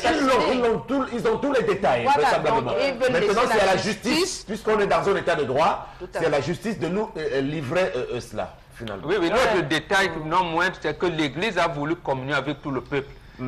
Ils ont dit qu'ils vont même favoriser les obsèques traditionnelles. C'est-à-dire, vous avez vu là où c'est passé, le décor. Quand eux-mêmes le disent, ça veut dire quoi? Ils disent, nous sommes avec notre peuple. C'est peut-être un phénomène d'inculturation, je ne maîtrise pas trop les gens de l'Église, quand ils ont dit que Jésus ne rejette pas les cultures. Donc, s'ils associent les traditionalistes dans ce truc, ça veut dire qu'en fait, l'Église ne va pas s'arrêter en bon chemin. Très bien, on attend la suite, la deuxième info. Donc la deuxième information est relative à la préparation de la CAN 2019, où on apprend donc pour ce qui est de la construction du stade de Japoma, il y aurait un nouveau navire chargé de 3600 tonnes de matériel qui aurait accosté mercredi dernier au port de Douala. La cargaison serait composée donc entre autres de barres de fer, grues terrestres et de 90 conteneurs. Donc ce bateau viendrait donc d'Ankara. D'Ankara en Turquie, voilà. Alors, est-ce que les délais peuvent être respectés, Charles Amel Bachou? On parle de livrer le stade de Japoma en 2018, vers la fin de 2018. Alors, Sam Sévérin, on a vu que 3 conteneurs ouverts sur 90. Attendons. C'est tout? Je dis qu'on a vu que 3 conteneurs ouverts sur 90. On nous a montré les grues, on a dit ceci va arriver, cela, on va livrer dans le délai. On a vu, on a sorti, les préfabriqués sont déjà... Attendons, Sam. Vous savez que quand les gens commencent dans ce pays à acculer les gouvernants, ils cherchent rapidement des réponses pour démontrer qu'ils ont la situation en main. C'est ça. Donc c'est 90 conteneurs. Je ne sais pas si dans un bateau affrété depuis Ankara, un navire ne peut prendre que 90 conteneurs. Je m'interroge que dans 90 conteneurs, on aura la matière susceptible de finaliser complètement la construction. Attendons. Alors, tendance sur cette affaire de Cannes 2019, moi je suis vraiment inquiet pour mon pays, surtout que pour l'instant on nous dit que finalement on devrait avoir 24 pays pour la première fois, dans un pays qui n'a même pas un seul stade digne de ce nom. En 72, ça fait 45 ans qu'on a organisé la Coupe des Nations. On nous dit qu'à l'époque, il y avait, M. Ahidjo avait fait construire les stades de Yaoundé et de Douala. Aujourd'hui, qui ne sont plus en mesure de répondre aux exigences de 2019. Alors, comment on va faire avec les 24 pays alors que le stade de Japoma ou de Olembe ne sont pas encore sortis de Non, pour Japoma, c'est en cours. Mais regarde qu'il y a les conteneurs dans le bateau. Les conteneurs vont arriver. C'est déjà là. C'est 90 conteneurs, c'est déjà là. Oui, c'est pour ça que dit que la dernière fois, les Camerounais s'excitaient. Oh, on ne va pas vous donner la canne là. On va vous retirer. Ça va passer par jouer au Cameroun, ça va se jouer. Impossible de pas Camerounais. Vous voyez, quand vous vous agitez, ça ne donne même plus. Quand vous restez calme, nos autorités prennent les mesures. Donc, on est sûr que c'est bon, les stades vont... Non, ça va aller, ça. Comment? Vous avez parlé pour le pont sur le Bourri. Voilà ça qu'on est en train de finir, non? C'est pas la finition. Même comme ça traite et comme on va livrer en janvier 2018, on a quand même pris les résolutions et appliqué. Maintenant, pour le stade de Japoma, ça va bien se passer dans les bonnes conditions. Mais papa, pardon, payer les employés qui vont travailler là-bas. Parce que si un gars tente encore de dire qu'on n'a pas payé, on organise encore la grève, c'est que c'est où on va alors vous donner, retirer la canne là, vrai. Je crois même qu'il y a un point de presse qui sera donné aujourd'hui à 14 h. Le ministre Issa Chiroma, le ministre Bidumpat et Tombi Aroko. Non, c'est pas les points de presse, vraiment, c'est pas ça. On veut la réalité. Quelle est la situation sur le terrain à Japoma aujourd'hui? Est-ce que les ouvriers travaillent? Est-ce que les choses, comme le dit Tendance, payer le salaire, pardon. Normalement? Non, les choses n'avancent pas à la date de ce vendredi. Précisément, ça s'est empiré avec le décès d'un Turc il y a 2 semaines. Ça s'est empiré. Maintenant, ils avaient jusqu'en octobre 2018, donc il leur restait dans le premier cahier de charge 14 mois. On leur en a ajouté 6. C'est pour ça que j'ai dit ils vont terminer le stade. Mais maintenant, l'opportunité d'organiser cette coupe, moi je suis contre l'organisation de cette Coupe d'Afrique des Nations parce que ça va nous endetter davantage. Nous avons plein de choses qui devraient être des priorités. Maintenant, le gouvernement a pris sa chose. Bon, elle va l'organiser. Alors maintenant, quand vous dites gouvernement, je suis inquiet parce que 2019, ça devrait être au lendemain de 2018. Et 2018, il devrait y avoir des élections. Ça veut dire qu'on peut avoir affaire à un nouveau régime en place. C'est-à-dire que tous ceux qui sont en place aujourd'hui, ils font comme s'ils sont assurés d'être déjà jusqu'en 2019 pour organiser la CAN. Oui, absolument. Parce que l'autre chose qui conforte votre idée, c'est que depuis 92 jusqu'à aujourd'hui, le président Biya a reporté toutes les élections sauf la présidentielle. Donc la présidentielle s'est toujours tenue à la date. Voilà. Ça veut dire qu'au moins qu'il y aura l'élection présidentielle. Et ça veut dire également qu'il ne compte pas organiser cette élection pour la perdre. Pour la perdre. Voilà un peu l'initiative que j'ai à ce niveau. Ok. Ma réaction ou la suite? Non, c'est comme vous voulez, hein, dites un mot sur la... On en a déjà tellement parlé, mais moi, je suis pour l'organisation de la CAN et je veux qu'on vive cette compétition dans notre pays. Mais maintenant, s'il faut être réaliste, j'avoue que j'ai quelques doutes quand même quant au délai et tout ce qu'il y a à faire. Parce que quand aujourd'hui on parle de préparation, je crois que beaucoup s'en tiennent seulement au stade. Mais il n'y a pas que les stades. Il y a les routes, il y a les hôpitaux, il y a les hôtels, il y a beaucoup de choses à faire. Je vous coupe pas, j'ai une information de terrain, parce que c'est hier que la CAF a confirmé au Cameroun l'organisation de cette CAN en leur disant les distances de 200 km, les officiels et les joueurs voyageront par avion. Donc en réalité, donc on va éviter on va faire des reprofilages là et tout. Très bien. Ce sera réservé pour nous. Et c'est ce qui moi m'amène à dire à votre suite qu'au lieu de bricoler, mieux vaut vraiment avoir une CAN en Algérie ou au Maroc où vous avez tout qui est prêt. Véritablement. On ne va pas dire CAN au Cameroun en 2019 dans des conditions qui sont celles que nous connaissons aujourd'hui. Moi, je n'en ai pas besoin. De toutes les façons, maintenant, mon avis ne compte pas. Je donne juste une opinion comme ça. Et on verra bien ce que ça donnera.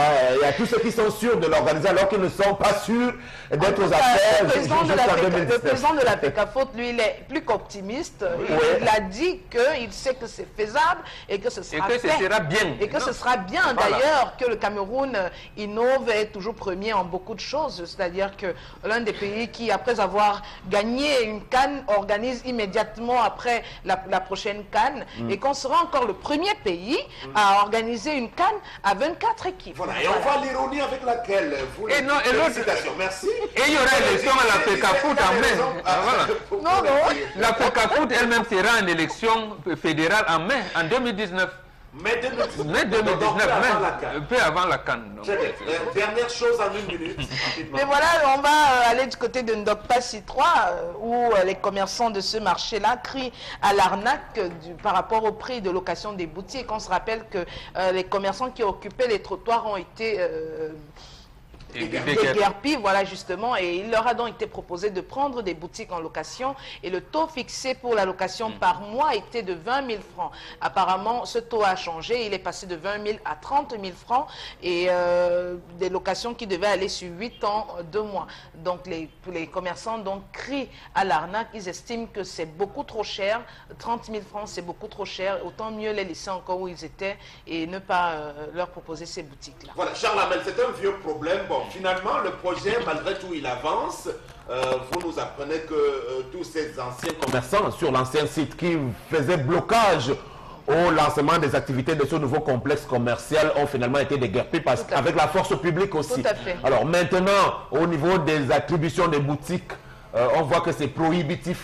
Je pense qu'on avait, avait reçu les membres de cette association qui s'occupait de la distribution des boutiques. Ils avaient bien précisé que chacun devait avoir un effort à fournir au départ et à l'arrivée il fallait débourser une somme, je pense que c'était 3 millions. 3 à 4 millions, ça dépend de la taille de la boutique. 3 à 4 millions en fonction de la taille de la boutique avant de pouvoir occuper. Je pense aujourd'hui que si on a donné un prix de 20 000 francs aux différents commerçants, il fallait respecter ces 20 000 francs. S'il y a eu un réaménagement, ça suppose que quelque part la demande a été plus importante et aujourd'hui on est en train de jouer dans faire de la surenchère tout simplement. Et je pense qu'il est temps que et la mairie et la communauté urbaine qu'ils essaient de trouver le juste milieu pour la mairie de Douala 3, qu'ils essaient de trouver le juste milieu pour pouvoir s'accorder. Toujours est-il que la colère de ces commerçants est justifiée.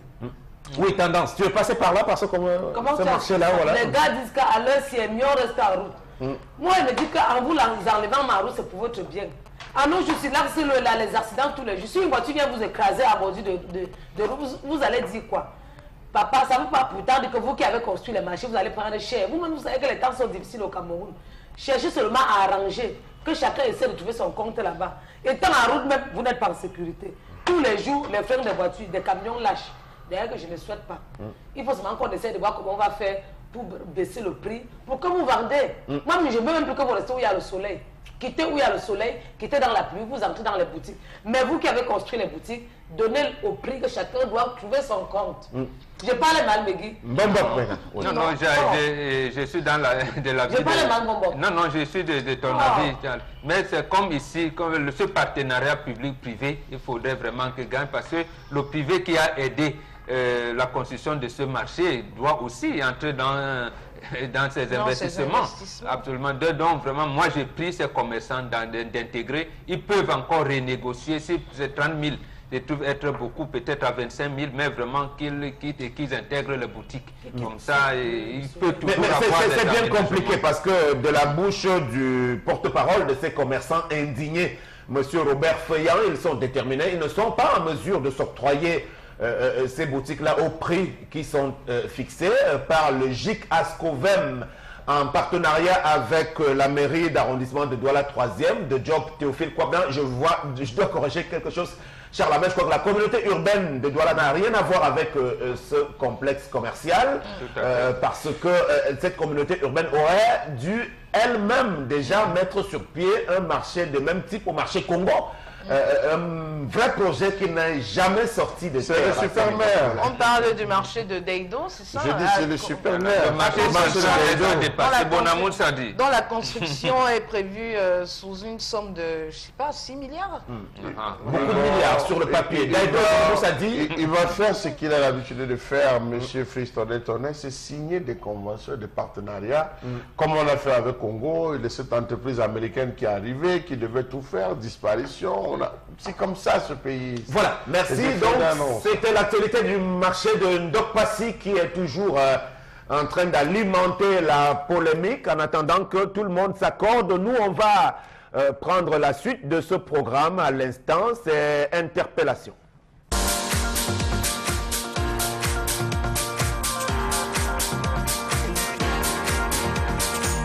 Il faudrait qu'on cesse de piller les chefs d'entreprise qui passent leur temps à se forger, à se mûrir, à créer des entreprises et puis les impôts viennent s'installer. On ne sait même ce qu'ils demandent pour après aller construire des gratte-ciels, on ne sait où.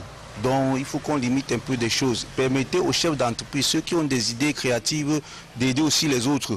Parce qu'il y a beaucoup de chômeurs au quartier, des gens fréquents de pas et autres, les licenciés, 4-5 licences, ils sont au quartier. Donc il faudrait qu'on essaie de voir la position. Si déjà l'État ne parvient pas à les employer et que le privé essaye de le faire, hein, et on paie les impôts, on ne voit pas où ça part. Voilà les routes, tu ne peux pas quitter d'ici pour Konsamba sans éclater une roue.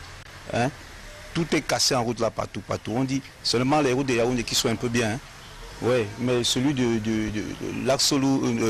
la nationale numéro 5, elle est négligée partout là. Mais il faut voir comment le week-end, la prévention vient s'installer. Hein? Moins d'infractions, c'est 25 000. On ne sait pas où ça part, on ne sait pas. Et ils délivrent des reçus. On n'a jamais vu, on nous déclare jamais à combien s'élever les caisses de l'État au trésor. Jamais. Et tout ça, on voit les gendarmes rouler avec des grosses voitures par-ci, par-là. Donc vraiment, c'est marrant pour nous les Camerounais. Diminuer aussi le coût des impôts pour nous soulager.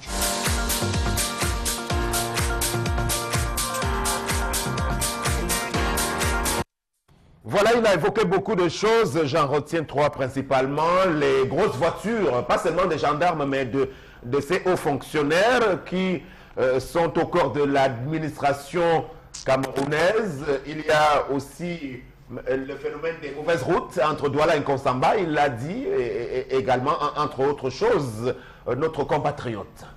Je commence par le problème des voitures. Vous avez un fonctionnaire qui a son compatriote dans le privé, la même catégorie. En principe, le privé devrait gagner plus d'argent à la fin du mois que lui.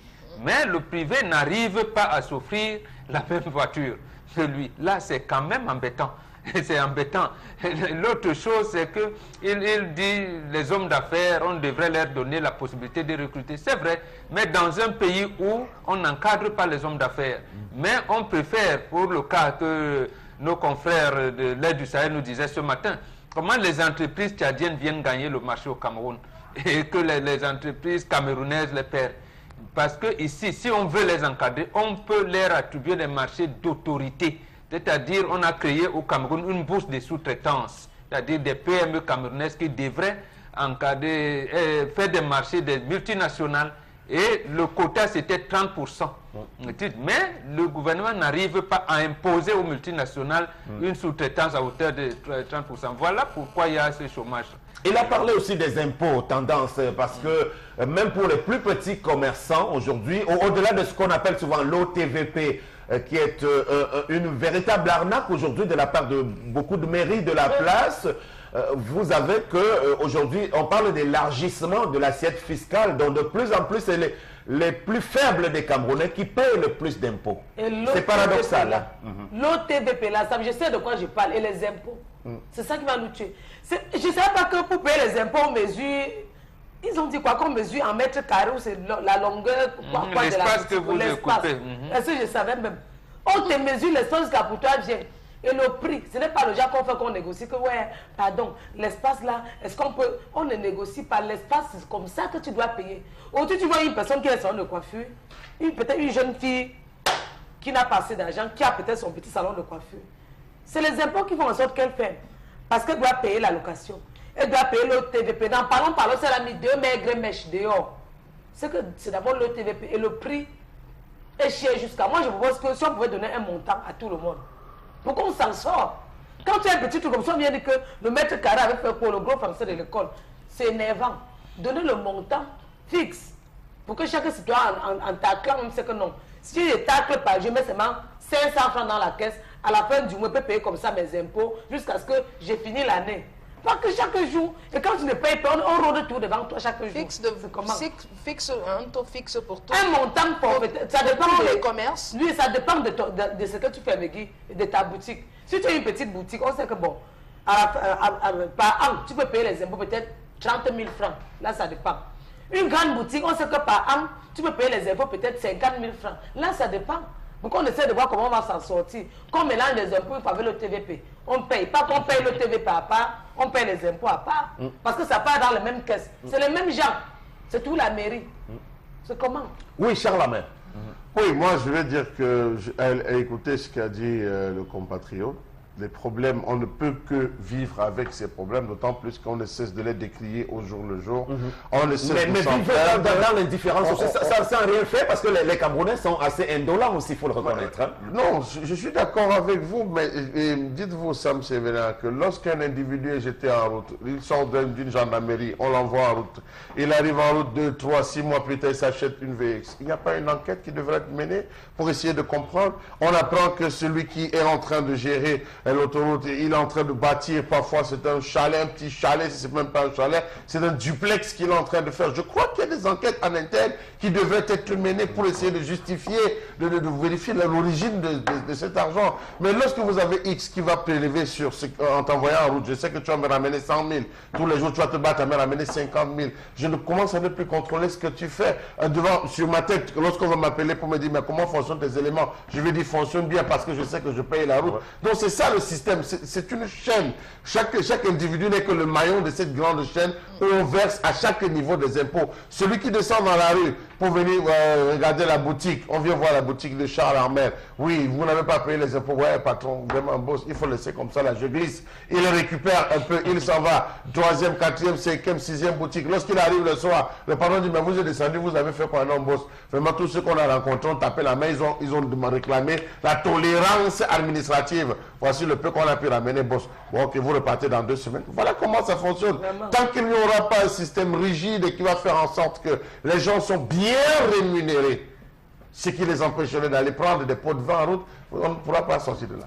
Et moi, je veux dire, on a parlé du ministre des Finances qui a fait une sortie récemment, une autre sortie à propos selon laquelle il faudrait que les gens réduisent le taux, le train de vie dans le gouvernement. Et moi, je trouve que c'est des mesures franchement un peu hypocrites. Excusez-moi le terme, parce que Charles Hamel le disait, quand il y a des choses qui sont palpables, qui sont visibles, on sait à peu près combien gagne un fonctionnaire. C'est-à-dire les plus hauts fonctionnaires, même le Premier ministre, on connaît que le salaire ne va pas au-delà d'1 million.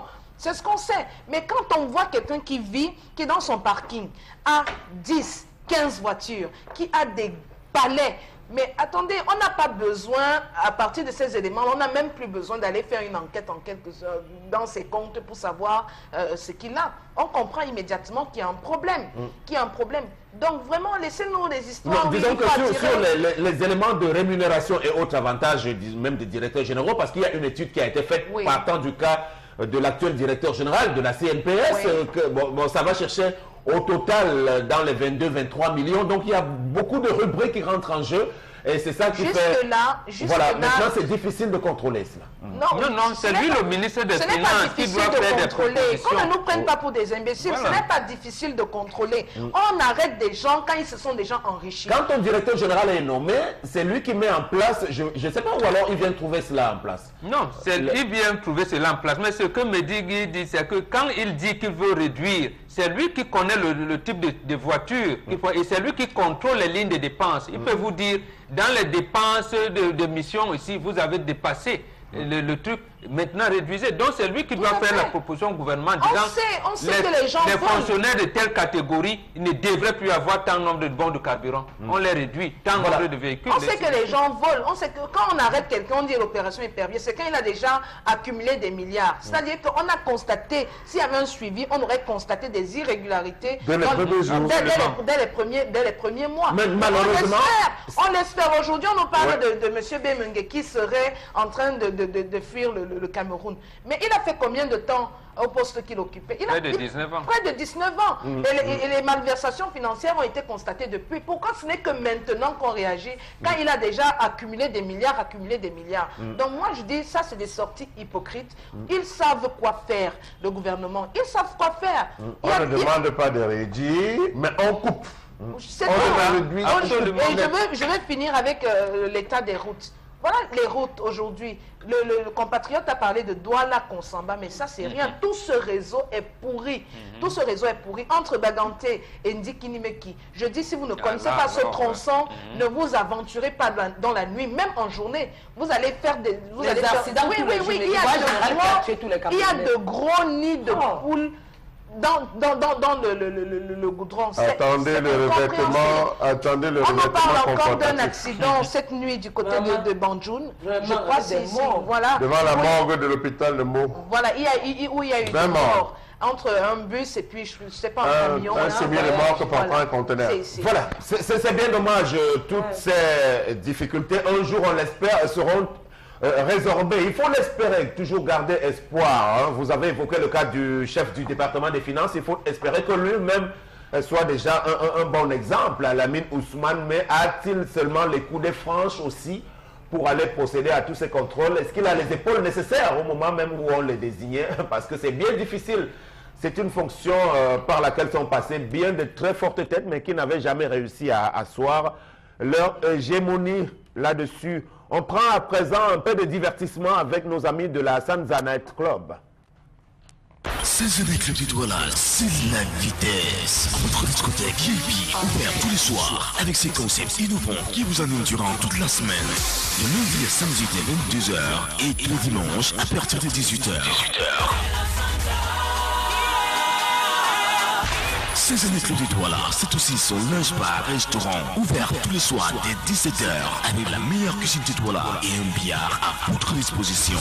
Saisonnez Club du Douala, 6 à Aqua, derrière le glacier moderne. Infoline 6 93 52 52 94 6 50 22 22 22. Voilà pour ce vendredi, nous recevons encore M. Bertrand Ly. Bonjour. Bonjour Sam à tout le panel, bonjour. Bonjour. Bien, le programme tel que l'a toujours indiqué, n'est-ce pas, mon propos ici pendant mon passage, c'est donc les soirées à thème qui mènent leur cours sur la semaine. Et aujourd'hui, vendredi, on rentre en plein dans le début du week-end, lequel début du week-end permettra à toutes ces personnes-là qui sur la semaine ont passé du travail assis au bureau et pour certains qui veulent bien s'amuser et se détendre et pourquoi pas retrouver amicalement des amis et pourquoi pas de la famille. Pour les amis et la famille, on a un lunch, n'est-ce pas, qui ouvre à partir de 17h et qui reçoivent autant de personnes avec Une musique véritablement tamisée qui vous laisse dans un entretien tout à fait cordial, à savoir la Sanza qui pense véritablement à pouvoir contenir autant de personnes qui choisissent de faire le déplacement de ce côté-là. Bien, le vendredi et le samedi pour la version nightclub, c'est à partir de 22h, vous vous amusez vraisemblablement avec Discala Débanche. Chez nous, le client, il est roi et nos DJ performances, n'est-ce pas, se permettent de faire des programmations dans les tendances exclusivité et nouveauté, question de donner satisfaction à toutes ces personnes qui fassent et également la marche vers la Sanza pour s'amuser vraisemblablement. Le dimanche pour le rappel des mémoires et bien sûr les succès du passé. Nous leur offrons des chansons qui leur permettent de se souvenir de leur tendre enfance à partir des programmations et pourquoi pas des chansons demandées également sont distillées pour leur permettre de s'amuser. Et également, c'est à partir de 17h tous les dimanches jusqu'à la fermeture. C'est donc un bal des vétérans en soirée continue. En semaine, c'est donc le lundi, soirée piscine party. Comme vous le savez très bien, pour des innovations faites le déplacement, vous ne trouverez pas d'inconvénient à y assister. Les mardis soirées, Seduction Night, 100% féminine et nous leur permettons de s'amuser avec autant de jeux, bien sûr, dans l'introduction de la soirée pour également permettre à la discothèque de la faire danser comme il se doit. Si les vacances, c'est que normal. Les mercredis, soirée 100% innovation, soirée créa show. Nous, pour ce mercredi qui arrive, on a bien prévu une soirée avec un instant de cirque qui sera présenté à la clientèle qui fera le déplacement. Faites-le véritablement pour toucher du doigt cette réalité qui se vit, soit à travers la télé, soit à travers un passage sur le chemin, mais la Sanza leur offrira un moment de détente avec ce divertissement autant pour moi qui se présentera au devant de leur regard. Le jeudi, soirée 100% glamour et sexy avec un défilé apparent à la clé.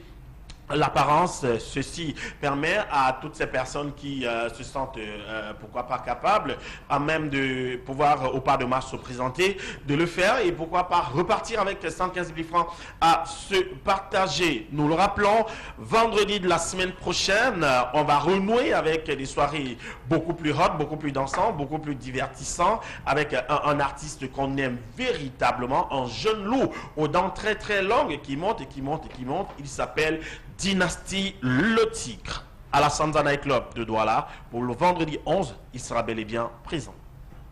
Voilà, Dynastie Le Tigre qui est dans une belle lancée de présentation de son tout nouvel album. Donc il fait un peu le tour du Cameroun aujourd'hui avec cette autre production. Il fait partie donc d'une jeune génération assez prolifique depuis quelques années déjà, avec des thèmes qui sont assez joliment exécutés dans de très belles mélodies. On va donc pouvoir le retrouver, vous rappelez le jour et la date? Oui, ce sera pour le vendredi 11, il sera bel et bien là. On l'aime, hein, c'est vrai, Dynastie, parce qu'il ne verse pas dans les travers obscènes et puis il a véritablement ravi les cœurs en matière de chansons. Donc vendredi 11, mesdames et messieurs, 22h, Dynastie Le Tigre, il sera bel et bien à la Sanza Night Club de Douala. Du côté de Yaoundé ce dimanche, il est de retour au Cameroun. Il vous offrira un bal des vétérans digne de ce nom. Le créateur du Makassi, Sam Thomas, il sera bel et bien à la Sanza Night Club de Yaoundé, Monté, Elik et Sono.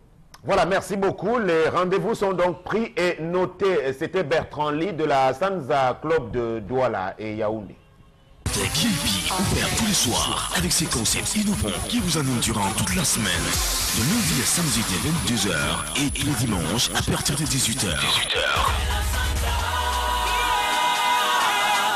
Saint-Denis Club de Douala, c'est aussi son lunch bar restaurant ouvert tous les soirs dès 17h avec la meilleure cuisine de Douala et un billard à votre disposition. Saint-Denis Club de Douala, 6 à Aqua, derrière le glacier moderne. Infoline 693 52 52 94 650 22 22 22.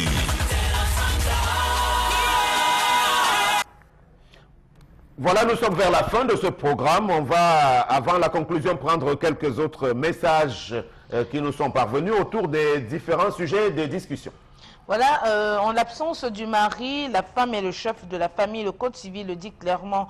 Donc, si cette dame trouve que ses enfants sont en danger, elle a le droit et l'obligation de mettre son beau-frère hors d'état de nuire. Ça veut dire qu'elle va à l'encontre des décisions de son mari. Son mari lui a dit d'attendre.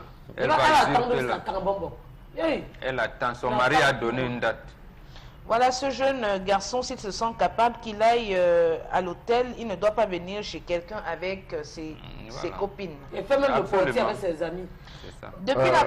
Oui. Comment est-ce qu'elle a fait, lorsqu'il a commencé la première fois, pourquoi est-ce qu'elle a laissé? Ah bon? C'est là où ça n'avait pas créé de problème. Paco Savio, depuis la page Facebook de notre émission, le problème de traitement aussi au niveau des avancements, au niveau des différentes primes, des primes de rendement chiffrées à 2500 francs, de traitement aussi au niveau des avancements, au niveau des différentes primes, des primes de rendement chiffrées à 2500 francs, pratiquement dérisoire aujourd'hui. Donc le corps enseignant dans son ensemble est allé la mort dans l'âme en direction de ces examens-là. Frais de surveillance notamment ont pu être payés par endroit. Donc les frais de correction et de délibération n'ont jamais été payés jusqu'à ce jour de la part de l'office du baccalauréat, pour ne parler que de celui-ci. Donc dans ce cas-là, on parlera de quoi? De négligence, d'incurie, d'incompétence de la part des responsables du ministère des enseignements secondaires. C'est une année scolaire finalement au rabais qui vient de s'achever, au-delà de tous les remous qu'on a connus également sur la zone anglophone, dans le sous-système éducatif anglophone, et on va repartir avec une nouvelle rentrée scolaire, avec de belles promesses aussi, alors même que nous avons droit désormais à de jeunes diplômés qui sont très en deçà du niveau général requis. Merci beaucoup. Très bon week-end et à la semaine prochaine.